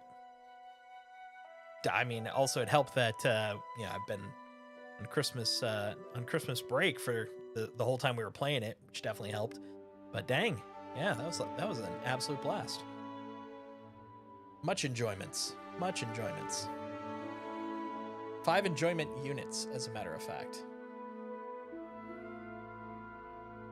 Yeah, honestly, this is the kind of game that I'm always kind of looking for when I find, one of these kind of, I don't know, I can't really call it a Rails game because it's not Rails in the same sense as like Uncharted, but it definitely has like a very linear path. Like you have lots of side quests, but you always are kind of guided in a singular direction. Like finding that angle is pretty cool. Yeah, let's see who we know in here. So Troy Baker is Indiana Jones, Tony Todd, of course, Enrico Colantoni, aka Veronica Mars's dad, amongst many other things. Let's see if I know anybody else in this list. A lot of people I don't know by name. Interesting. Sammy Sheikh, I think I've heard of him. Karen Allen, Marion was in it. Nice. Okay, so that was Karen Allen actually doing the Marion voiceovers in the beginning. That's awesome. Marcel Mann. Oh, right, Italy. I was like, why are there a lot of Italian names? Because we were in Vatican City. Big mood. Look at all the names. All these support companies. They hired a lot of art folk for this. Look at that. Some freelancers. Let's see if I can find my friend's name in here.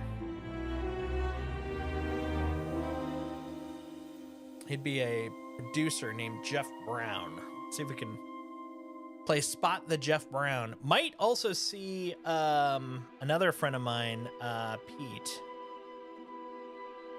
He'd be in the tech stuff because he tends to kind of help with tech on a lot of, well, it used to be a lot of Microsoft games. Now he's primarily, because he works over at Bethesda now, he tends to like do a lot of like tech work for assorted Bethesda games, which Machine Games is a part of.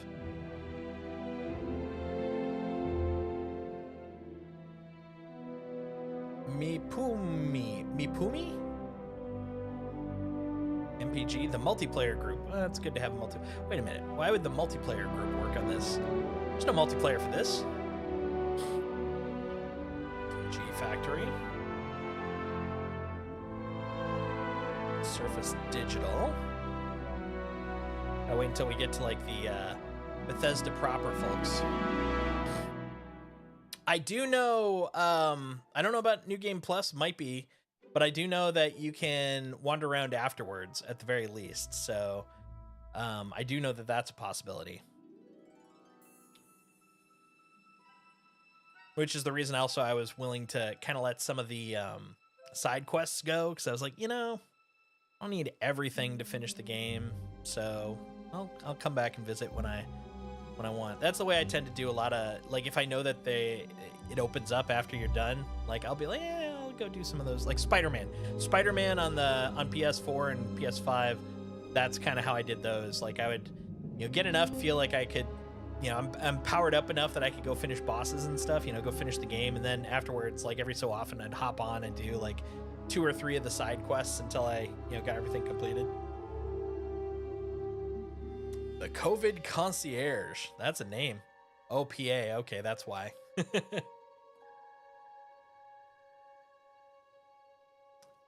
Animatrix Film Design. Okay. Yeah, these are all the supporting studios.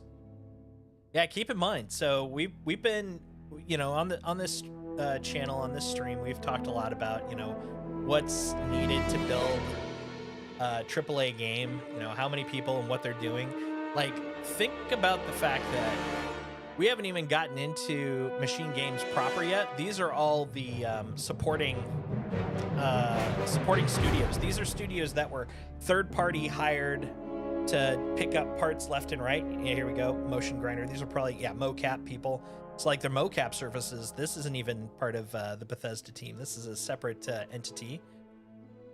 Cinematic animation was apparently at least partially. Now, a lot of times it's not like it's all handed off to these companies, but at least partially it's handed off. Like they'll typically maybe do like some of the core ones in-house and then take that as like a model. So that way they can be like, here's like the motif, here's the mood, all that kind of stuff, hand it off and be like, okay, now we need you to continue that. Environment art. Treehouse Ninjas. Kuft. This looks like a Polish house? Lav Games, managed by Treehouse.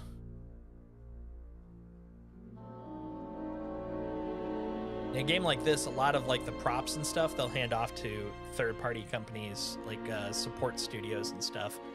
Because, meanwhile, Machine Games is probably working on like the hero characters, like all the detail on them. They're working on overall level design, but then they'll be like, we don't need to make like 50 crates. We don't need to make, all the cots that are in the German camps, etc. So they'll basically do the overall design and then hand off a lot of those props and such to third-party companies to work on those.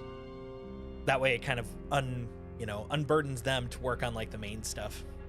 Synchron stage. Okay, so it looks like this might be where some of the music design took place.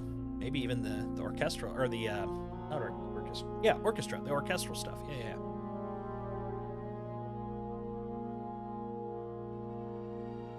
Cellos, violas. And they got a full-on orchestra here.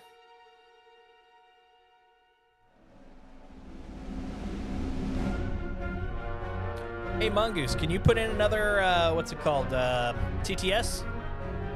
If you're floating around there. Get another test since it's been a couple of hours.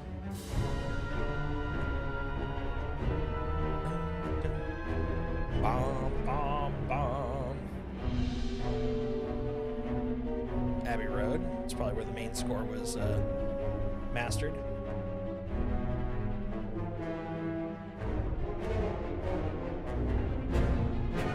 Isabel Griffith Limited.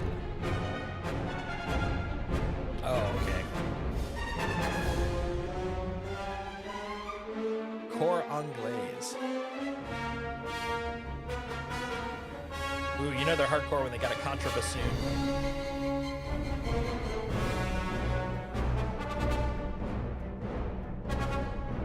I love the word euphonium.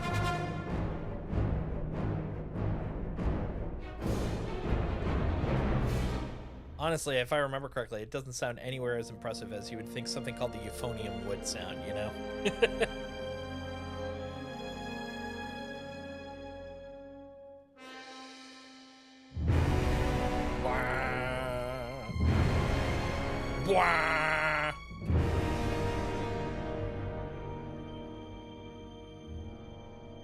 Nashville, interesting. Oh, okay. There must have been some, I'm guessing like some jazz and stuff like that.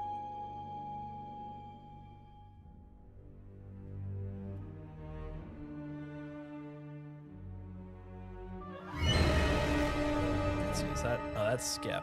I don't want to skip. I just want to fast forward. Can't tell. Lionbridge Games. Okay, now we're getting into QA. Blessed be the QA, for no crashes happened during the game. Hallowed be thy name.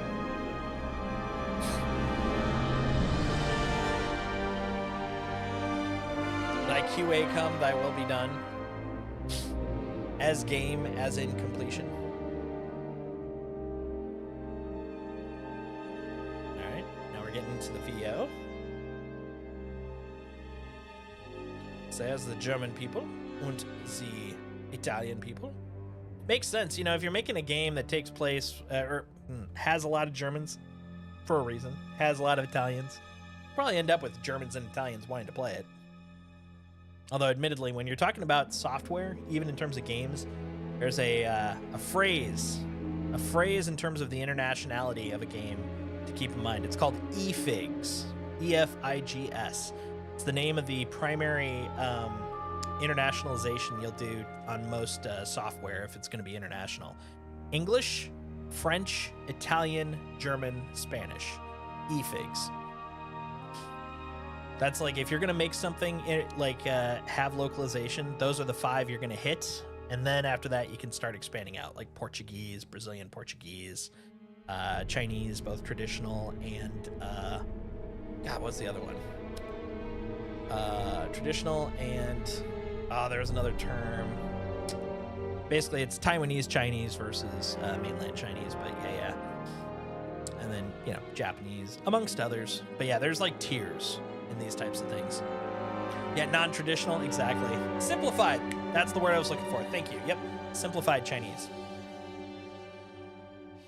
I like non-traditional. It's wild. It's unkempt. There's traditional Chinese and then rebel unkempt Chinese. Never combs its hair. Foley Works. I can guess what they do. Witchcraft Whips. Wow, they have a whole company just for the. Oh, okay. No, they did the whip cracking, yes, but looks like there's food performance, etc. Interesting. I had to go feed the cats and came back to a Chinese discussion. Yeah, I was talking about eFigs, which is the primary baseline if you decide to make any sort of software localized, you know, in any sort of international sense. There are 5 core languages that you'll always hit, which is eFigs: English, French, Italian, German, Spanish. Then after that, you get into like the second tier, which has some very specific ones. And I was talking about Chinese, and I was like, there's Chinese traditional, and then there was Chinese, and I couldn't remember the other one. It's Chinese simplified. But I like the concept. The other one that Kragan was thinking of was Chinese non-traditional. I'm like, yeah, they're the rebel Chinese. They're unkempt hair. They have emo look. They're like, Dad, I don't even speak your language anymore. You're too formal. I'm simplified. Exactly. Yeah, the basic way that in terms of how it's split for marketing typically is mainland versus Taiwan. Exactly. Yeah.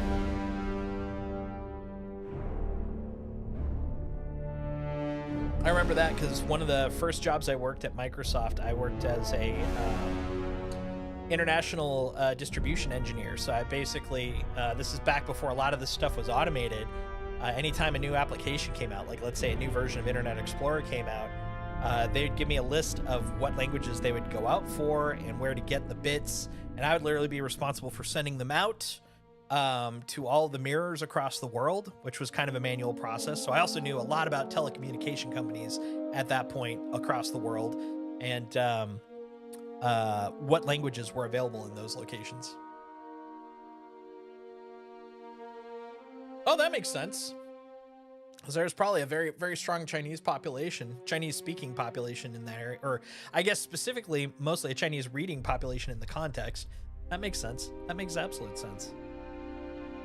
Didn't even occur to me, though. Yeah.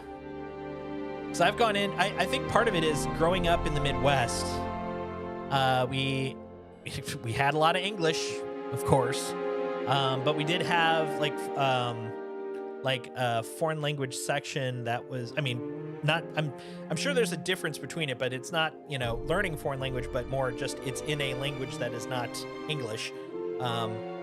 They had a lot of Spanish there, and that was really about it because we had a big enough Spanish population because, you know, everywhere has in the U.S. has at least a.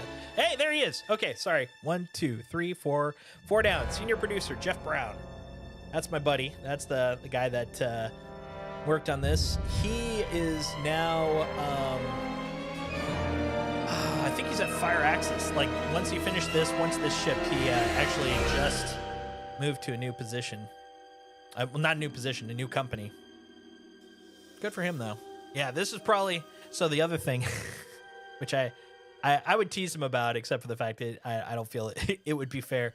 The first game he worked on as a producer when he came to Bethesda was Fallout 76, which, of course, at launch, did not have a great reputation.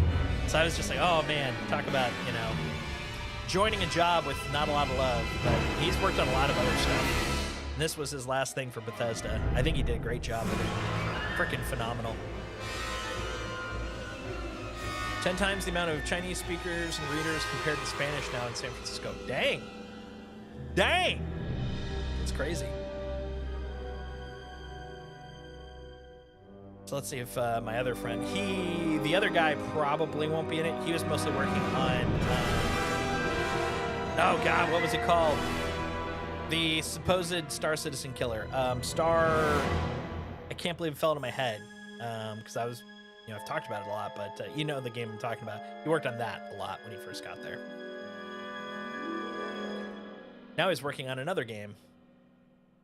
That game has no name.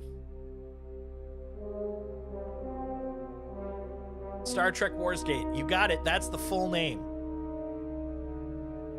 Bradley Hewing Star Trek Warsgate the third.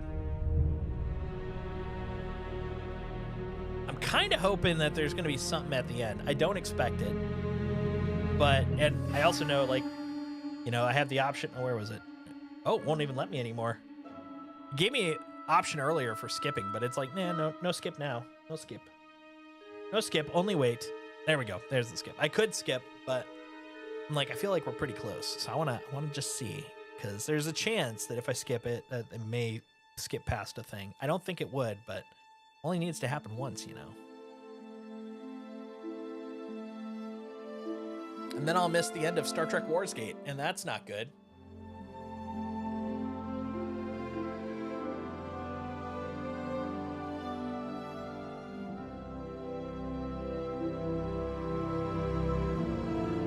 Let's be fair. No one at Bethesda ever said it would be the SC killer is on dumb players. 100%. You're 100% right.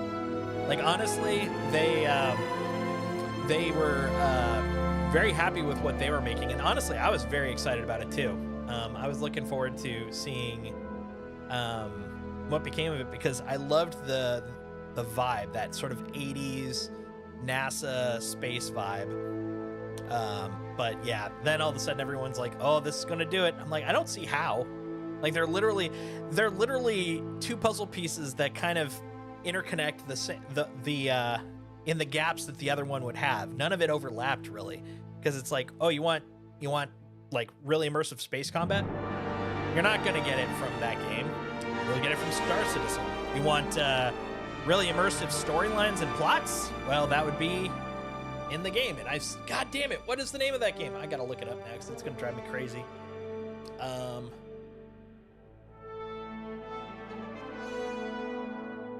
Starfield. There we go. God damn it. That was bugging me. That was going to drive me crazy, man. But yeah. The overlap was very interesting there.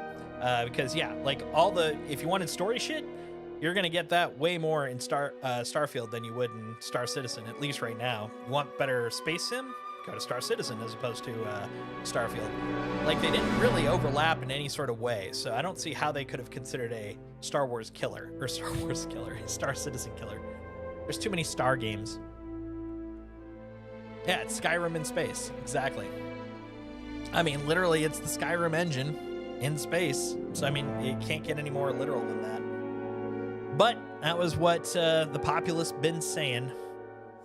Doesn't mean they're right, but it is what they use their words to pronounce. Same floating people bug as Skyrim. Does not surprise. Actually, so the other friend I was talking about, not Jeff Brown, but the other guy, he has talked to me a lot about how, because it is still using, of course, the original engine that they built for Skyrim way back when. It's called the Creation Engine. I think that's what it was called. They're still using the same like format for holding their data as they did back then, which is hilarious because like it is so inefficient. Like, it was great in the day, but that was back in the day when you had like maybe 100 assets in one file, and now you've got literally thousands of assets, and so loading that into memory is not cheap, and searching it isn't cheap. It's not great, and it's not you can't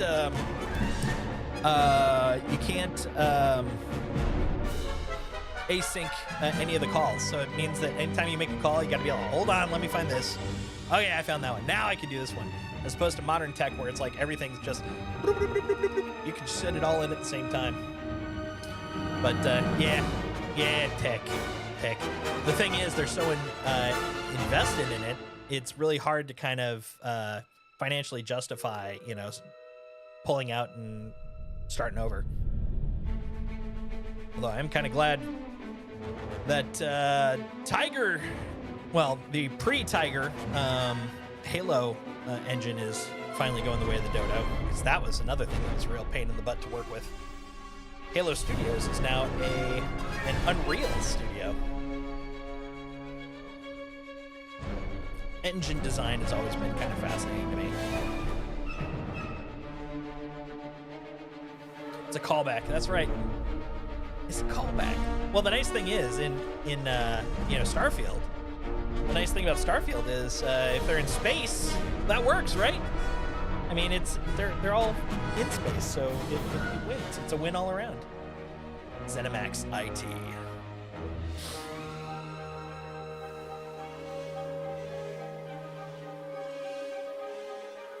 You can tell you're getting pretty close to the end of the credits for a video game when you start getting to the IT team. They're worth putting in there. I mean, they definitely keep things running, but they always seem to be like one of the last people on the list. As the studios would call it, they're below the line. They're not above the line. They're not names that you would know in your household, but they keep things running, you know?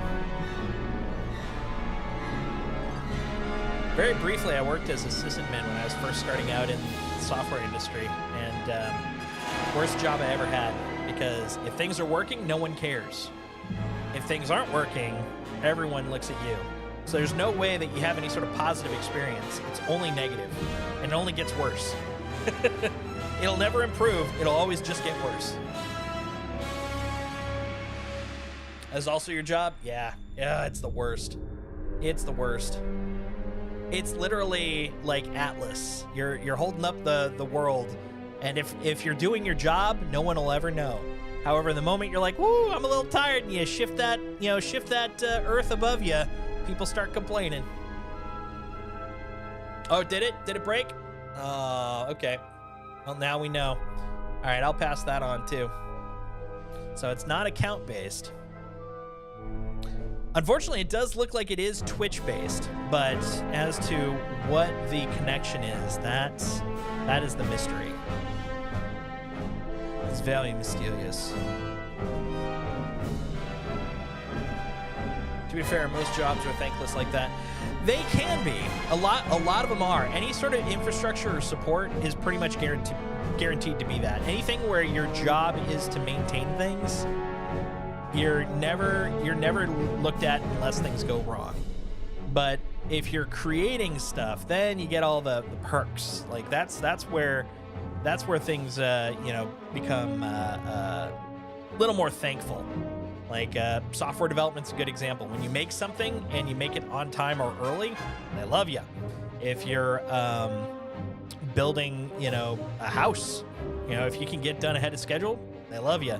Anytime you've got something that you're like, well, it was going to be here tomorrow, but I got it here today. Deliveries are a great thing. Like a freaking FedEx guy drops off a package a day before, they love you.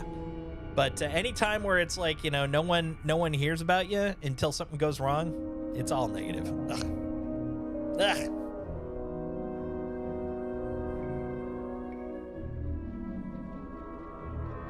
No one cares about the janitor until there's a particular mess they care about. That's exactly it. Create upwards of 6,000 new catalog records every month, but when one has an error, you're going to hear about it possibly at length. Yeah, that's exactly it. That's exactly it. Like, no one's like, ooh, thank goodness you made those 6,000 records. They're like, of course you did. They should be there.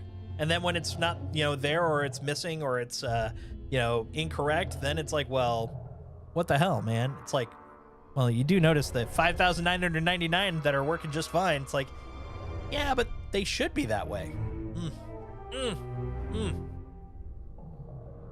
That's why there should be a thank your support people day. And you should give them like really nice treats. Really nice treats. I don't know what kind of treats. Maybe Kinder Surprise. Give them a Kinder Egg. Oh man, look at that. Director BattleNet and PC commercial. So now we're into Microsoft Game Studios. You can tell because of the fact that now you're talking about things that have nothing to do with this. Ah, okay, now we're into IP. Walt Disney Company and Lucasfilm, because of course they gotta have something to do with this. Box of donuts. Ooh, I like that. It's one person who's not allowed to email me anymore because she'd do it caps lock style. Oh man. Yeah. Caps lock demands are the absolute worst, man. It's like, dude, you can talk to me like a person. I'm here. What's up? What's up? Kathleen! Ms. Kennedy. Would you please do this for me? Yeah. The would you please, that's already nicer than I would expect with the caps. Just be like, do this. Yeah, I'm trying to think. There's a couple of examples. I'm trying to pull them out of my butt. I'm trying to remember, but yeah, it's like, as per the previous email, da-da-da-da-da. She was frothing. Yeah, I hate that.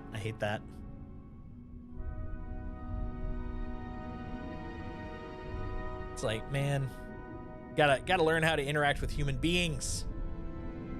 Human beings. Hez Chorba. Hez is my sister's nickname. Her full name be Heather. Mao Fujimoto. Oh, okay. Now we're into localized versions. Okay.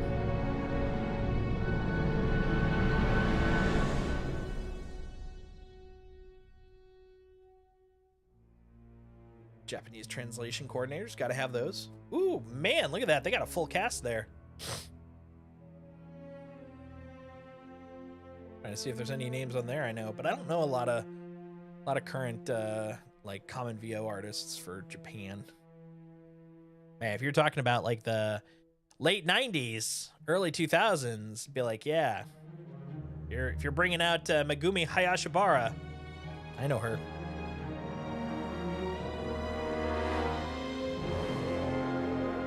Traditional Chinese, simplified Chinese. Here we go.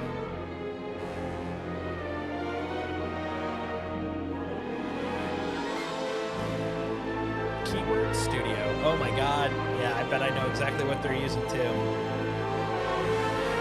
There's this localization doc format that's basically key values. It's if you know anything about development, it's a dictionary basically, and yeah. Chances are that's what's being handed off. So they'll work on it. They'll work on it with the writers at Bethesda or wherever the studio would be. In this case, it'd be Bethesda. Write up the all the lines, and then they would hand it off to this company. This company would then distribute it to all the localization teams, and then they would start putting into the values all the translated versions. Ah, here's Italian. Italian. Not me Italian, not you Italian, it's I Italian.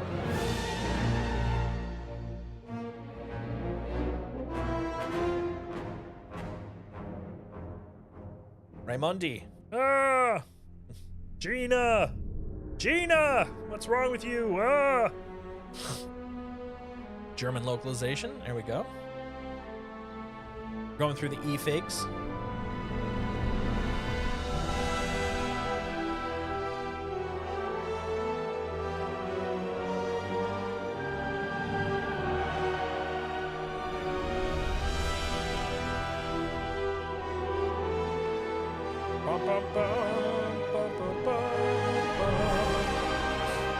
E-fig Newtons. Oh man, that sounds delicious. I want an E-fig Newton. I'd imagine an E-fig Newton could be just sent through the internet. It is an E-fig after all, right?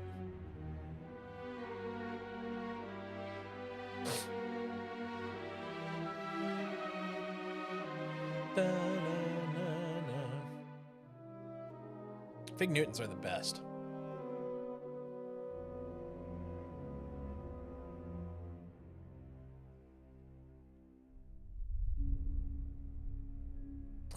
E-farfig Newton. Nice. Well, I mean, that would make it German. Farfig Newton.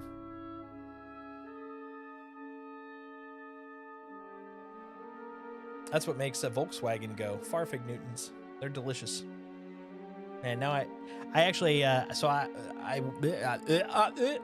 when I was in my twisted ankle state, I did a Amazon Fresh grocery delivery because it was like, I'm not gonna be able to hobble through the grocery store without wrecking my foot even further. So while I was at it, you know, they're trying to upsell you on stuff, and I was like, you know, I haven't had Oreos in a while, so I got some of the what are they called? They're not plain Oreo. They're the like blonde cookie, you know, the not chocolate, but the blonde ones. But anyways, yeah, I got those, and I had a few left, and it's like, you know what, for dinner I'm gonna have those tonight. So I had those, but now with all this talk of Fig Newtons, like, I'm craving them, man. I'm craving some cookie. I want cookieage. I have no cookie. I ain't got no cookies, man. I'm cookieless. Cookieless. Hager Muhammad. Oh, now we're on to the Russians.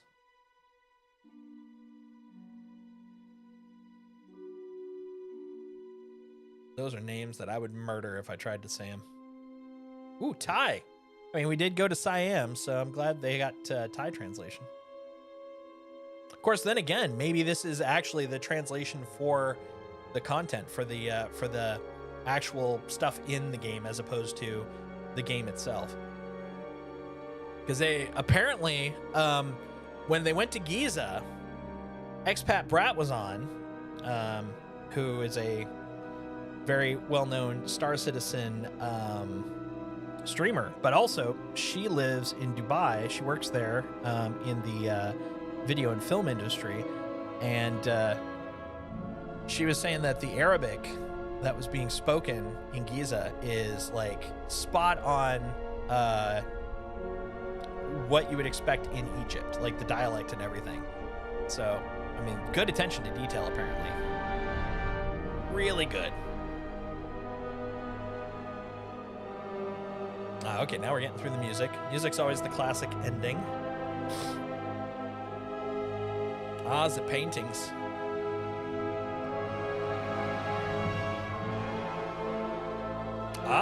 Public domain. Smart.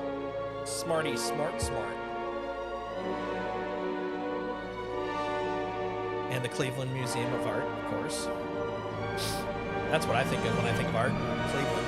I mean, it probably actually has a pretty good collection, but I mean, Cleveland, you know.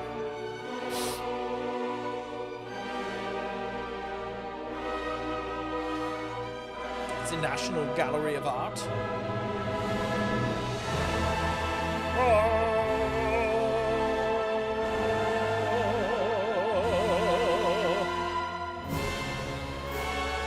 National Museum, Stockholm.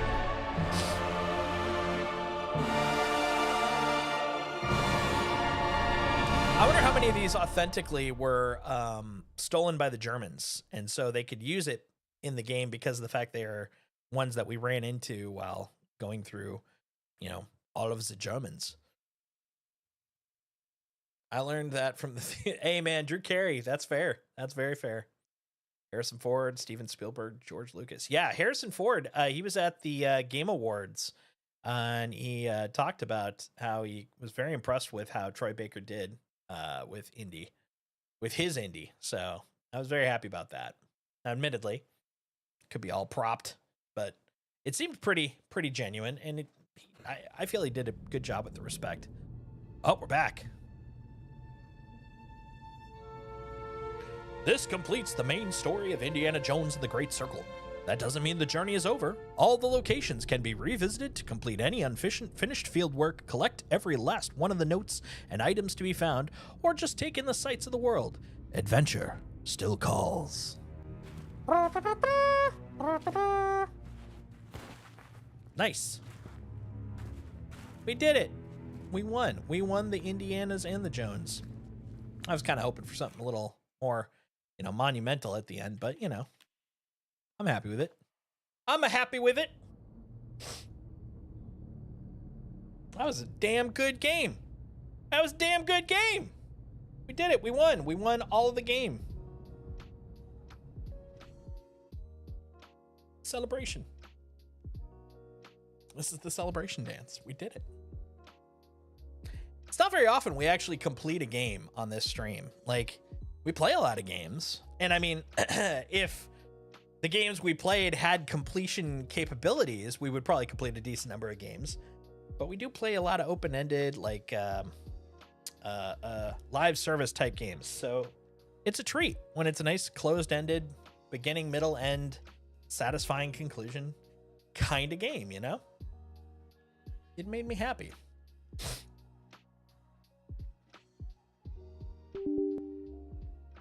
Boodle-doo. Checking the Warframe launcher. Boodle-doo. A lot of boodle-doos, you know what I'm saying? Come on, you. Oh, we're checking for new content. Oh, there is some new content. Holy crap. Thank goodness for the internet. Thank goodness for the internet.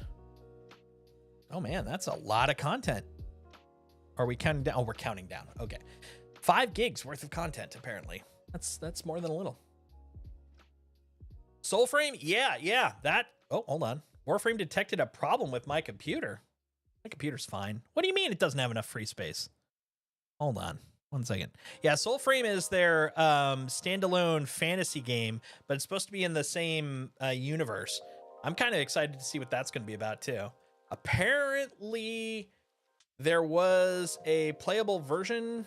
I don't know if it was an alpha or a beta, but yeah. Oh, yeah. I have 8 megs left on my my game drive folder. We should probably clear something out.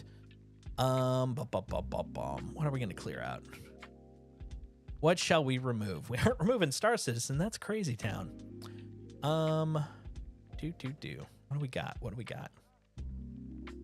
Check the health. We're gonna check the health. I'm gonna check the health of your face with my fist. Yeah. 1 sec. What do we got? Yeah, I'm looking forward to when that becomes playable in some form or another. Oh, yeah, I could get rid of Alan Wake because that's another one that we have completed on stream. Uninstall. That'll give us some room. Yes, please. I got so much room now. So much room. Okay, let's try that again. Do. You think I don't have enough room? I've got enough room. Abort, update, process, and quit? No, cancel. This is not a very conclusive image here. Yeah, do that. Now we'll kick it off again. And then once that happens, we're going to see if there's any cool stuff that we can see about Soulframe. Yeah, check for new content. Do that. I'll prove it to you. I've got room. I don't have a lot of room, but I got room. There we go. Now it's rolling. Now let's see if we have a cool Soulframe video or something. Soulframe. Something should be available by now. It looks very what's the word I'm looking for? Kind of Soulsy. But I guess it kind of makes sense considering it's, you know, the frames in a more fantastic world kind of a thing. Let's see. Yeah, how about... Oh, no, I'm not gonna show his stuff. No, sir. No, sir. Not that guy. Let's see if there's a... Oh, there we go. Soulframe dev stream. Oh, let's see what we can find in here. Hold on. Hold up. Wait a minute. There we go. Please stand by. No. Like it's like 90% of them. Hi, welcome to Soulframe dev stream. Quest, but just to kind of trickle it out. Is this the walkthrough of the whole thing? It's pretty in depth. Like when he showed it, I was like, this is just one of them. But in this one, looks more nighty. Right. This is the rope and the and the twist. The moving tower. Yeah. Cool, right? Yeah, that's cool. Yeah. Gives me eco vibes. Yeah. Is that how you say that? Eco? No, I think it's eco. Yeah, okay, I believe you. Right with you. Someone will correct us. I like the grapples. Got the old HC there, hard-coded logo tags. Love it. Is this coming? Is this in Prelude, Scott, or is it? This is currently hooked up. This is hooked up. Someone asked if the flames will harm your squad too. Will they? Ideally, yeah. Yeah, that makes sense. So this is just adding more variation and interaction into the Jeff is correct. Correct. He often is. Thank you, Travis. Yeah, and I. Dude, she's got like a whole like desk thing going there. That's pretty cool. All right. One last thing I want to check here. Hold on.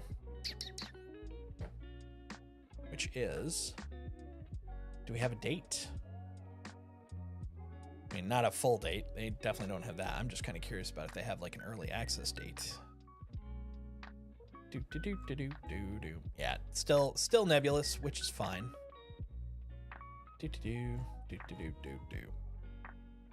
But they do have a join us, so redeem your Prelude's promotional access code to join us in Midrath.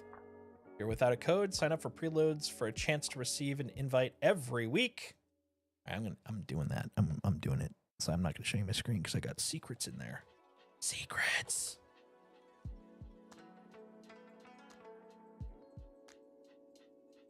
There we go, and then serve your Envoy title and claim your Alka's Eye on launch. This will be your username. Ooh, okay.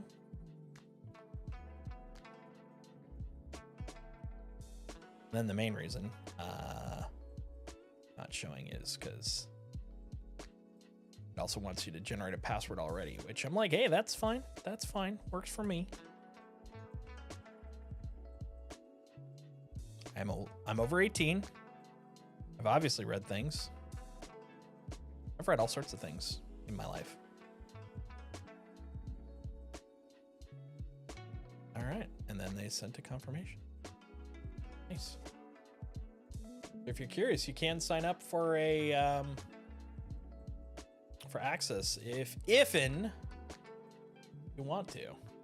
Now, when you get it, that's a whole other beast, but you can sign up for access. I've successfully confirmed that I am me, which is good, because last time I checked, I mean, that was all I was. I was just a me. I was the best me I could be, you know? All right. Let's do the thing. Speed up mission loading and trim wasted hard drive space. Yes, please. Yes, please, and thank you.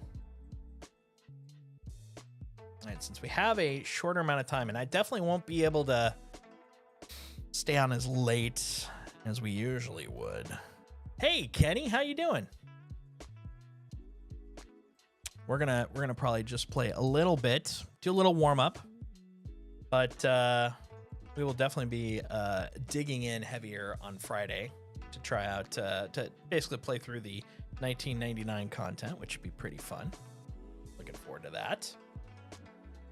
Yeah, we just finished Indiana Jones and the Great Circle about I don't know, 20 minutes ago. I mean, we watched and chatted through all of the end title credits, but yeah, it was fun. Late to stream?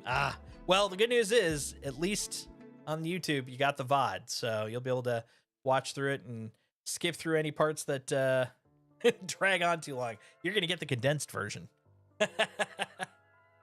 But yeah, it was a good ending. Very satisfying for me. I really enjoyed it.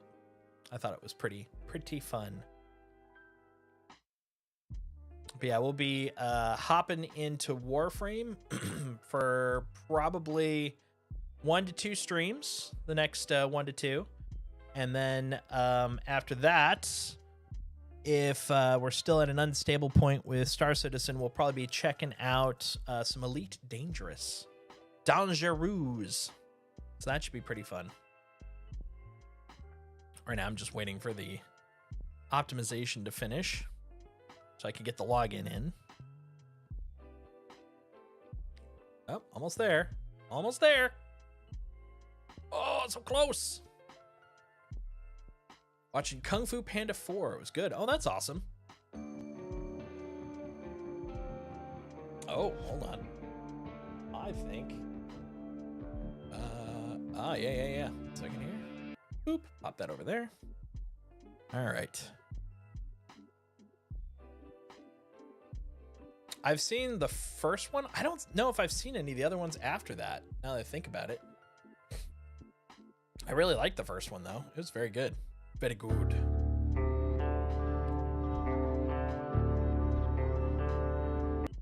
Here we go.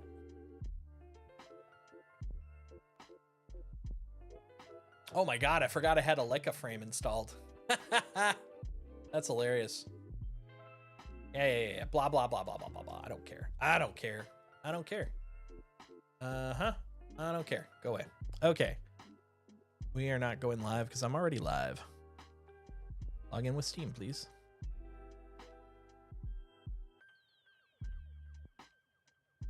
No Warframe account associated with Steam. Well, let's bind it. That's a new feature. The fact you can log in with Steam. Hell yeah. Big fan. Big fan. All right. Copy that. Nope.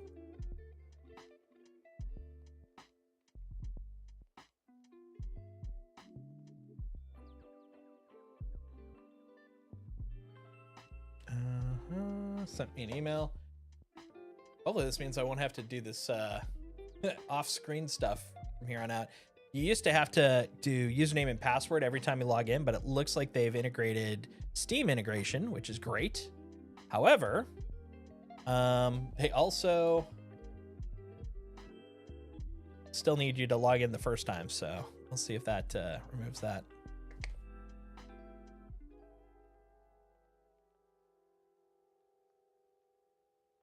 There we go. All right. Where is...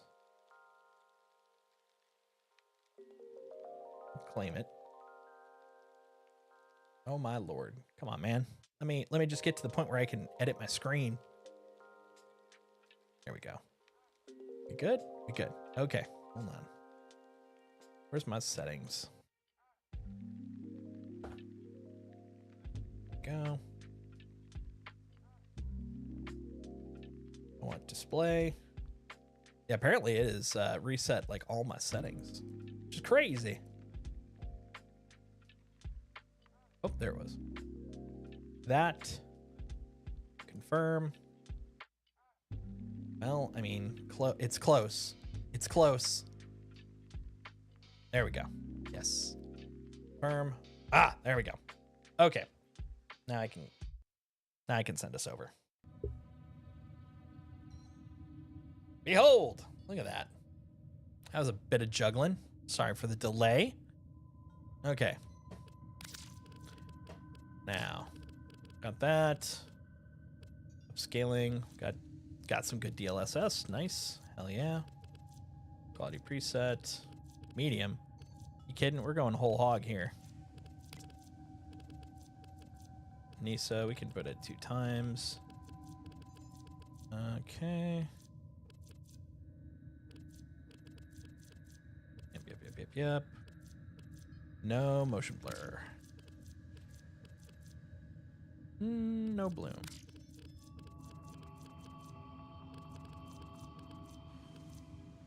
Contact shadows. Sometimes Otis likes to assume he knows nothing. It's fair. Nobody can learn what they think they already know. True. That's deep, yo. That's very deep. Mic input, voice output. All right, mic. Come on. Look at all these options. Oof. Oh, and I won't be able to tell which one. Okay, we're just gonna go to default for the moment. I'll deal with that offline. Okay, I think we're good. Nice. Yes, please save. Please and thank you. Okay.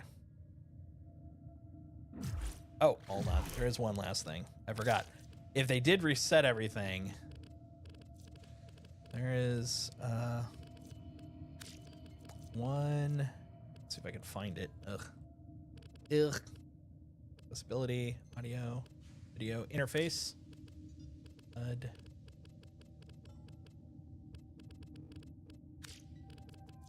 Creator mode. It's coming. Yep, that guy. That guy. And yeah, I think that'll do for the moment. Yes, please. All right. So since we only got a little bit of time left, we're just gonna go do some flipping and flopping and hipping and hopping, man. It's been entirely too long since the last time I played, so who knows if I remember how to do anything. But boy, do I got a lot of stuff, eh? Look at that. Oh, I got some mail. Should probably read the mail. All right, what did we get? Ooh, we got some stuff here. Hell yeah. Then we increased the default amount of weapons and Warframe slots for all players. This inbox confirmed to have received the free increase to help you with your journey. Nice. I love free stuff. Free weapon spots. Okay, cool. Tenno, recently I have been plagued by strange visions of the infestation. They're warnings from Kome herself. Well, that's not I'm good. sure of it. Krona Meta, come see me in Cetus. Together, we can overcome a terrible fate. Okay. Be well. I will. I'll be well. Mortis, what do you got for me? Forma. Hell yeah, I love Forma. At the Forma Cabana. All right. Let's go to a place. Now the question is where? Oh my goodness, they have definitely done some upgrading here. That's one thing about this game. They have done a good job at always, like, upgrading shit. Claim the power of Albrecht. Wow. Yeah, I'm not even gonna look into that yet. We'll figure that out in a bit. Notice eaters investigate the sound. Weekly alerts. Neptune. Let's do some beginner shit because it's been entirely too long since I played this. Let's go to Venus. Venus is kind of mid-level-ish. We'll just go run around in Orb Valus.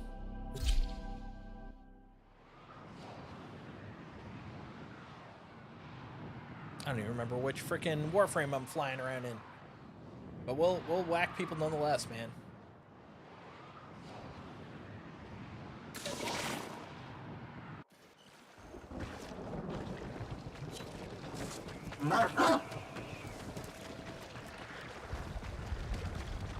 Okay. You know the goo. Alright, let's see if I remember. Okay, there's jump. There's slide. And I remember slide jump being important. Oh no, I'm being migrated! I was just about to fly. Oh well, I'll just do a little dance.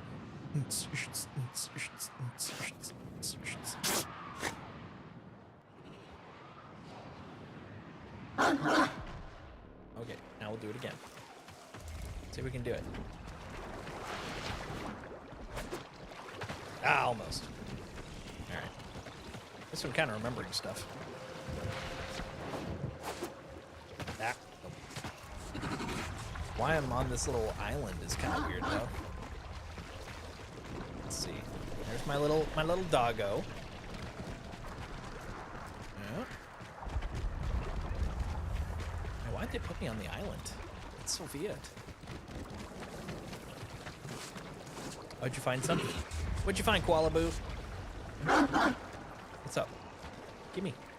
Found nothing. Found disappointment. That's what he found. Oh. Yeah, the main thing I want to practice before hopping in is this move here, which is the bullet jump. Nope. Almost.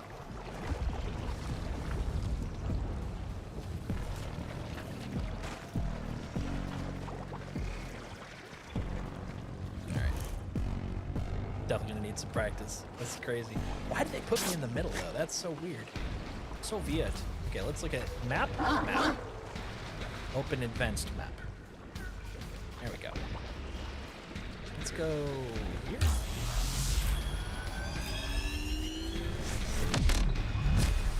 There we go. A little bit better.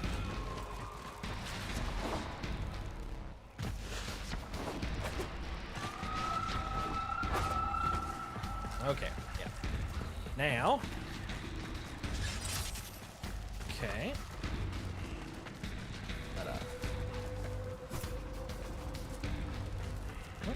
Okay, there's swordy sword. Jumpy jump. Slide. Defend, I believe. Look, I got stuff to do, Koala Boo. How about you?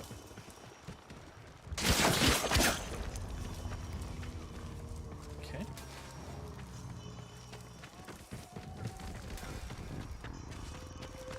Then, what else we got here? Oh. What's that? Oh, yeah, okay. That's right, so if I hold this down, I can switch. Yeah, those are my powers. My ults.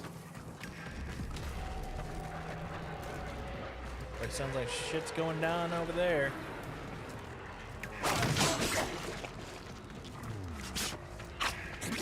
Aw, we found some stuff. Alright. Okay, I've got a vague idea, so I'm now completely fool myself. Let's go do a quick little mission. Yes, that's fine. I got no bonuses. I got nothing from that.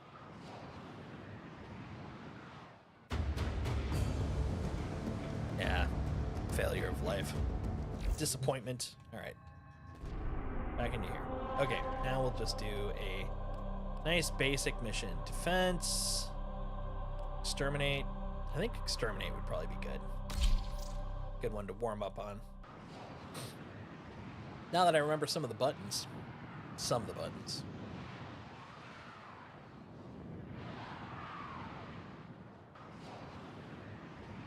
Whee! Always looks like he's got bunny ears, you know? It's like a happy little fish. Fishy, fish, fish. Fish, fish, fish. What the heck? I gotta say, the connectivity is not as good as I remember. What the heck and heck, guys? Let's try that one more time.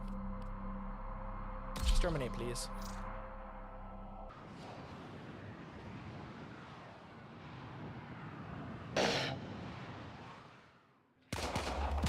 Yep.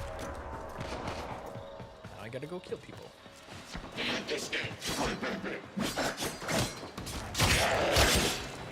Sword dance.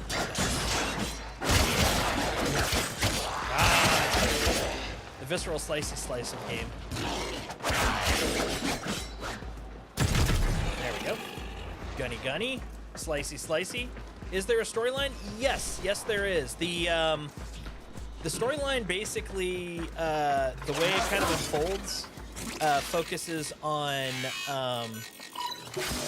kind of how to put it. It's like beat by beat. Stay so focused. What'll There's happen a heavy is unit approaching. you'll get an instant cutscene. You might have some interactions, and then it'll send you to do a mission. But the one thing that is not my favorite thing about it is the missions are all kind of the same. There's a diverse number of missions, and they're very creative. But after you've played all the different diverse mission types, you've basically done all the diverse mission types.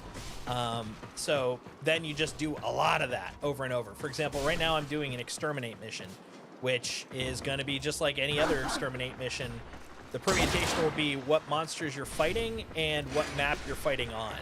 But it'll always be exterminate, and it'll always, you know, require you to, you know, in this example, kill X number of things. But the one thing I'll say, so that's the con. The one thing I will say is the pro on this is the story is really interesting.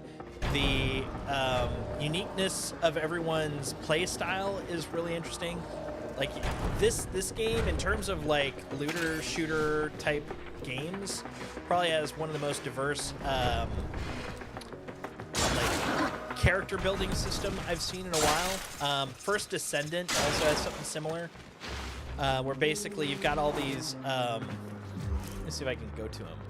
Can I do them from here? Sorry, I'm trying to even just remember where everything is. I'll do it after this. I'll show you. But you basically have a bunch of cards that you select to choose what you want your character's abilities to be, like your specializations. And then later on, like you see that little yellow marker, you have the ability to actually trigger a way to split XP between another leveling system, which is your operator level and your Warframes level. So you also have different ways to level your character, not just different ways to specialize your character. So there's lots of diversity in terms of how you grow your character, how they gain XP, what they can do with the XP, etc.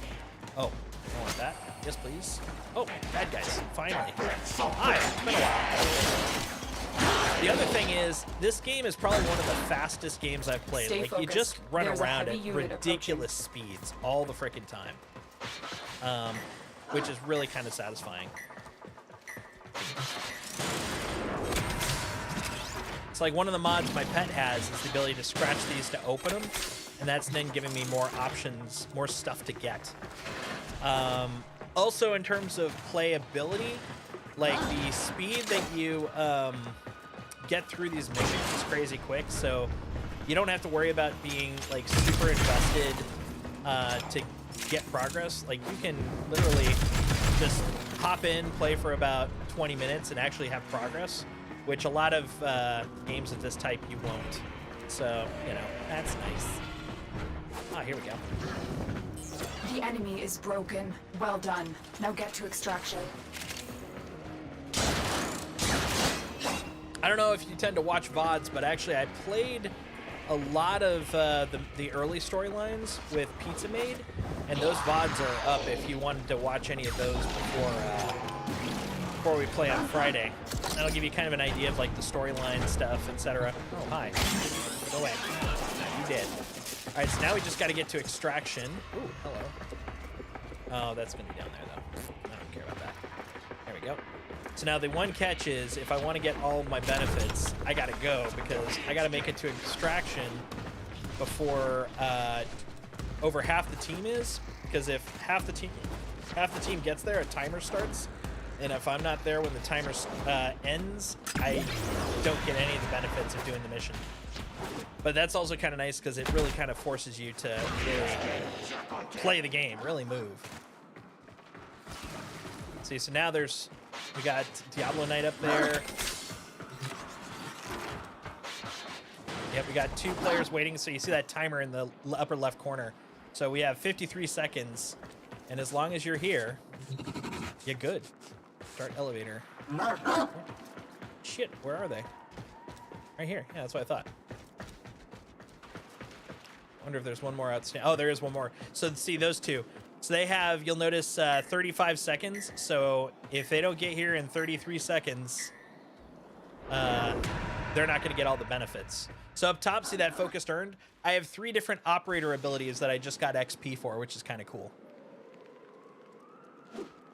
So instead of it just being like, oh, I'm gaining XP and I just plop it on my character, it's like, well, I have XP and I can also choose how I focus it, how I level it.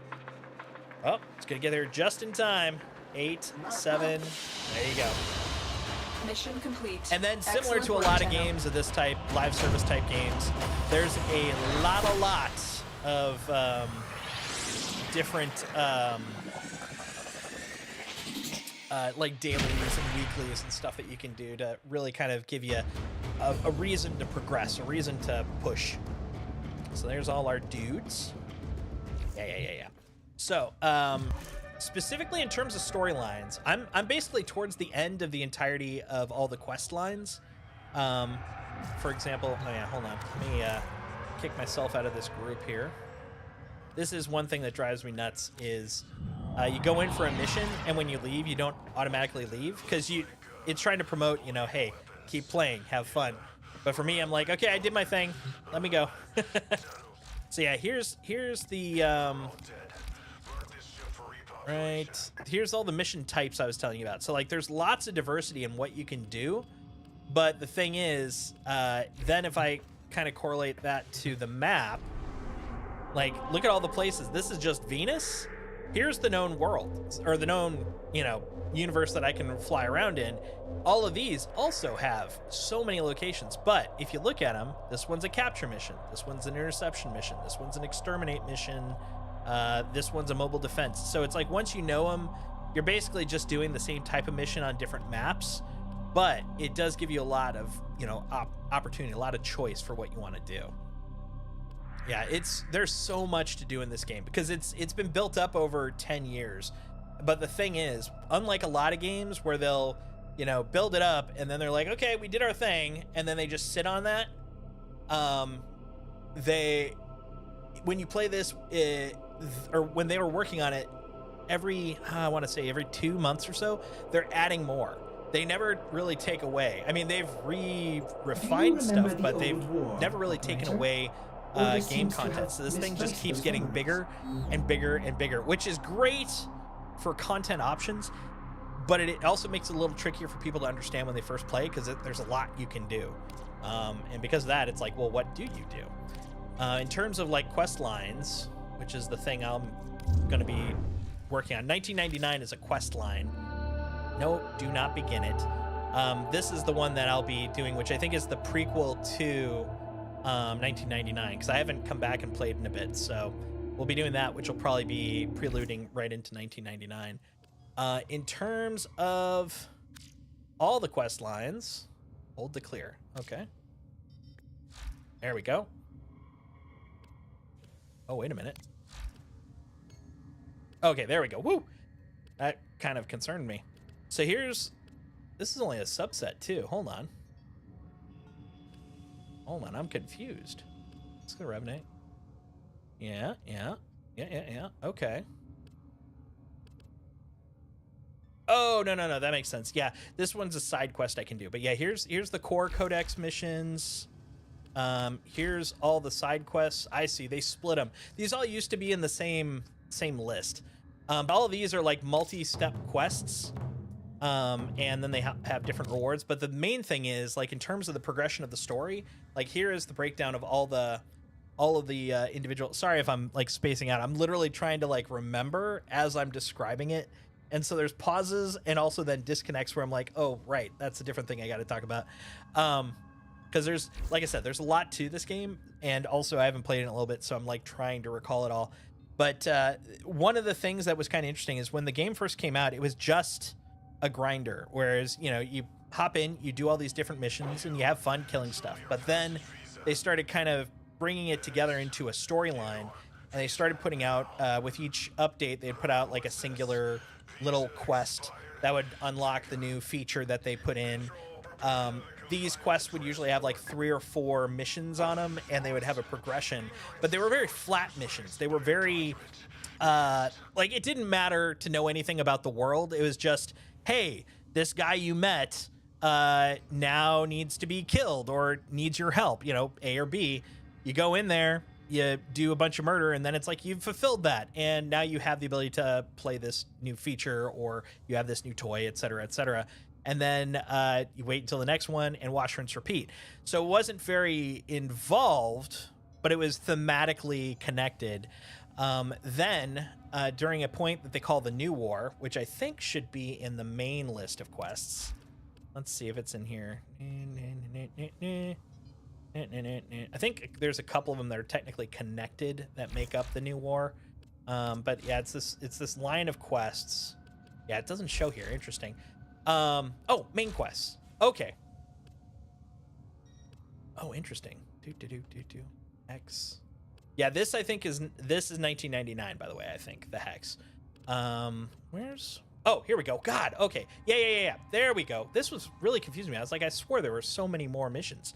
Or quests. So here's all the quests. And you can see The War Within, Rising Tide, Duviri, Nata, Second Dream. By the way, when you get into like the Duviri paradox, that's when this game gets really fucked up. Like really crazy weird.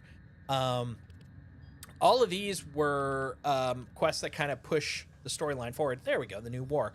But the big thing about them was roughly about... Where was it? Nata. I think Nata was the one that it was notable. From Nata forward, the story started really kind of clicking. Like the stakes started getting built. The world became more consistent, and we started feeling progress in the missions. And that has kind of continued forward, and it keeps getting bigger and crazier. And crazier is the key word. Like, I don't want to spoil it because there are actual spoilers in this game. Like, in terms of everyone knows it because everyone goes through it, but they're so twisty.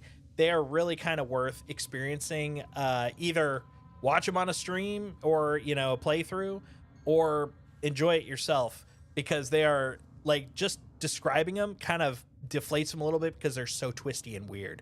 But it just gets bonkers. It gets really weird. This is, by the way, just to give you some context, like these, like I said, these are all kind of in the order that they were released, from Awakening onward. This is like the newbie tutorial mission right here, Awakening.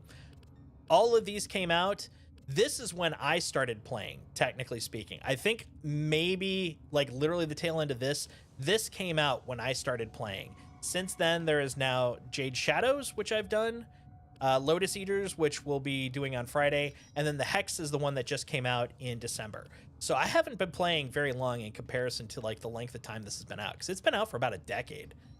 Hey, thanks for coming by, Leah. Much appreciated. Thank you for chilling with us. And we will probably be doing our next Let's Create on next Tuesday if you have time. So hopefully see you there. Much appreciated for you hanging out, though. Thank you. Oh, and I missed something from Craig in here. Killing swaths of enemies is satisfying, though, so it gets repetitive, but there's tons of frames and all kinds of abilities you can swap between to mix it up. That's exactly it. That's exactly it. I do personally get to a point where it gets a little too repetitive for me, but that's it takes a while for that to happen. It's kind of the same thing, same reason I don't play Destiny all the time, because that one's one I've got a lot of invested time. I think the only game I've got that I have over 3,000 hours in. I've invested a lot of time in Destiny, but now it's getting to the point where like I'm not seeing the fun, I'm just seeing the repetition. And that's kind of what kind of pulled me out. And I was starting to see it a bit in here, and it's not a complaint about the game. It's the style that it's in. But when I see that, it's like I want to basically step back so I can come back and enjoy new stuff instead of just seeing it as that loop. But it is pretty satisfying, because the one thing I will give props to for the devs, if a bug happens to make something more fun, they actually have historically integrated it as a core feature. So like bullet time, that zipping around with the jump thing that I was doing, that was actually a bug. And rather than going, oh, well, we're going to fix the bug by removing it, they're like, well, everyone seems to like it, and they refined it and turned it into a core feature for the game. There's a lot of stuff like that in this game where they're just like, huh, that's a neat thing. Let's make that official. And I love that. I love that. Let's see. So then they got a lot of, here's all the details about like the universe that you can look up. Laverian. I'm still not fully sure what Laverian is, but it's basically like a catalog of some of the, I think it's a type of Warframe, and this is a catalog of those types. But it happened before my time. Mods, that's what I was trying to think of.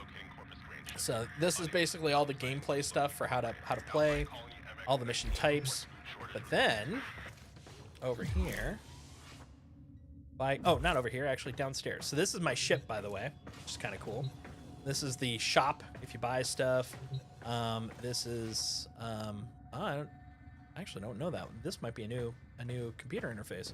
Oh wait, no, that might be the PvP. Yeah, I think that's the PvP. This is like news. This is nav. This is my other ship, my Railjack, which is a big ol' honkin' beast of a ship. Like this was my Star Citizen before I Star Citizened. This is my faction. This right here is the battle pass, effectively. It's called Nightwave. And then down here, I've got my mod. I can make mods, which is that part right here. This is where I work on my pet. This is where I build equipment, which I don't think I have anything outstanding here to pick up. No, I don't. Okay. But yeah, you can build Warframes. It's kind of like Star Citizen in the sense that you can choose to buy a lot of Warframes, or you can do all the missions to build them yourself. So it's It's a play to or a pay to increase speed, not a pay to earn kind of a thing. Oh no, that's the PvP. So I don't know what that other one is. Yeah, it's fine. Over here, the arsenal. So this is where I can switch weapons. This is also where I can set up my Warframe. And you'll notice, see this little symbol here, that when I was doing the upgrades where I got the operator experience, that was what I was referring to. You'll see some of them actually have the ability to upgrade or to make XP generate for specific symbols. I won't go into that too much because the operator stuff is kind of a sub-spoiler sort of a thing, so I won't go into that too much. But, I mean, the fact it exists isn't a spoiler, but, like, what it represents and stuff is a little spoilery. So then over here, if I go to upgrade on my Warframe, here's all my mods. And this is what I freaking love about this game. Like, this down here is the pile of mods that I have available. Up here, these are all the mods that are currently set up on my Warframe. And so you can see here, I've got, see that 6 with the weird Y symbol. So the Y symbol is the type of mod. The 6 is the cost. And the fact it's green is because of the fact that I've buffed it. You look at this guy. Oh, you can also see down below. See on the bottom where it has like the blue dots? That's like how far I've like leveled it up. So there's like 5 more slots I can do. The thing is, the more I level it up, the higher the cost is. So I have to keep that in mind. And then this guy down here. Let's see. I'm trying to remember all this. This stuff's going to kind of merge a little bit. So I'm going to probably also defer a little bit. Go, I'll have to remember it later on because some of it's not fully clicking in. But like certain slots have certain requirements. Oh, I think that's what that is. Hold on. Let me try that. So Umbral Intensify 6. Okay, so if I get rid of this guy, that's what it is. Okay, so see the symbol right there? I can only put that type of symbol in this slot, but because of that, I'll get a discount on the cost. So if I go over here, let's see if I can find that Umbral one again. It's Umbral Intensify, I believe. Umbral Intensify. There we go. This guy. So you'll see it's 11. It costs 11 normally. Because of the fact that it's the specialized slot, it only costs 6. 11, 6, 11, 6. And so that's one of the things you'll do is actually you can specialize slots to make them cost less, which means you can put more power in. But also certain mod types only do certain types of things. So like that's part of the calculation. All of this kind of comes together to make this into a really interesting sort of combination of effect.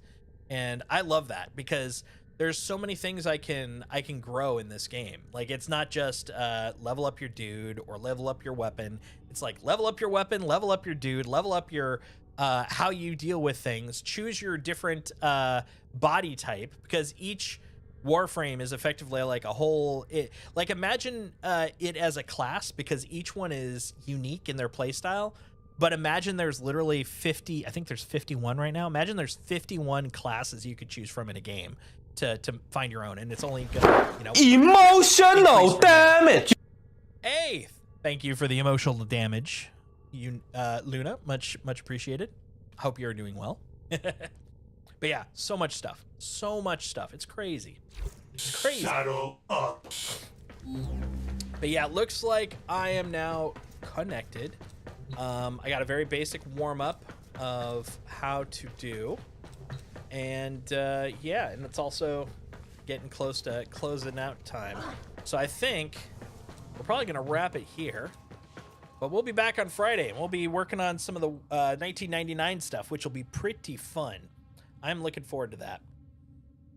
I hope that was helpful there, Kenny. And if you ever decide to play, let me know, because I'd be happy to, you know, run around or share some equipment stuff with you, etc. Almost got a heart attack. Oh my God. At least now fully awake. Oh no. What gave you the heart attack? Was it the emotional damage? I've been told, actually, my dad, when he was talking to me last Sunday, because we talk every Sunday before my stream, we were talking, he literally, as I was kind of talking to him about what streaming is, he has this tendency to fall asleep if I talk about anything for too long. Mostly because he's old and he doesn't sit enough. So when he does, it tends to make him drift. But man, what does that say about me? Startling people into passing out, man. And then I'll freak him out. I was literally yelling across the phone trying to wake my dad up. He was gone. He was deep sleep. Apparently hanging up the beep, beep, beep was enough to get him up though. But that's the game. That's Warframe to a degree. Very minimal amount of the Warframe. Oh man, but that was a good run. It's a good day. Got Indy done. Hold on. Why are you not playing music? There we go. It's like, come on, man. We got music here. 2 workers were at your door. Loud noise from the door. Oh God. Well, I'm glad. I'm glad that it was people that weren't trying to break in. Ugh, that would scare the crap out of me. I had one person actually, because I was in a place that basically all the apartments were cookie cutter. Didn't realize he was on the 5th floor instead of the 6th floor, and just literally walked in because he thought it was his apartment. Fortunately, I've seen him before, so I knew kind of what was going on. But yeah, literally walked down the hall in the main area, stops, looks at me, I look at him. He's like, "Oh my God, I'm so sorry." He turns around, walks out. I have to check it out. Thanks for the explanation. Have a good night. Absolutely, man. Thanks for coming by. Have a good night as well. But yeah, we're going to wrap it up here. So I can try to get normal sleep. I got to get back on a normal schedule. I went to bed at 3 in the morning last night. That will not work for work tomorrow. So I'm going to try to get to bed at a normal time, but we'll be back on Friday. We'll be Warframing it up. Yeah, it's going to be fun. Until then, chat with you guys on Discord. Have a good time. Night, guys. Bye-bye.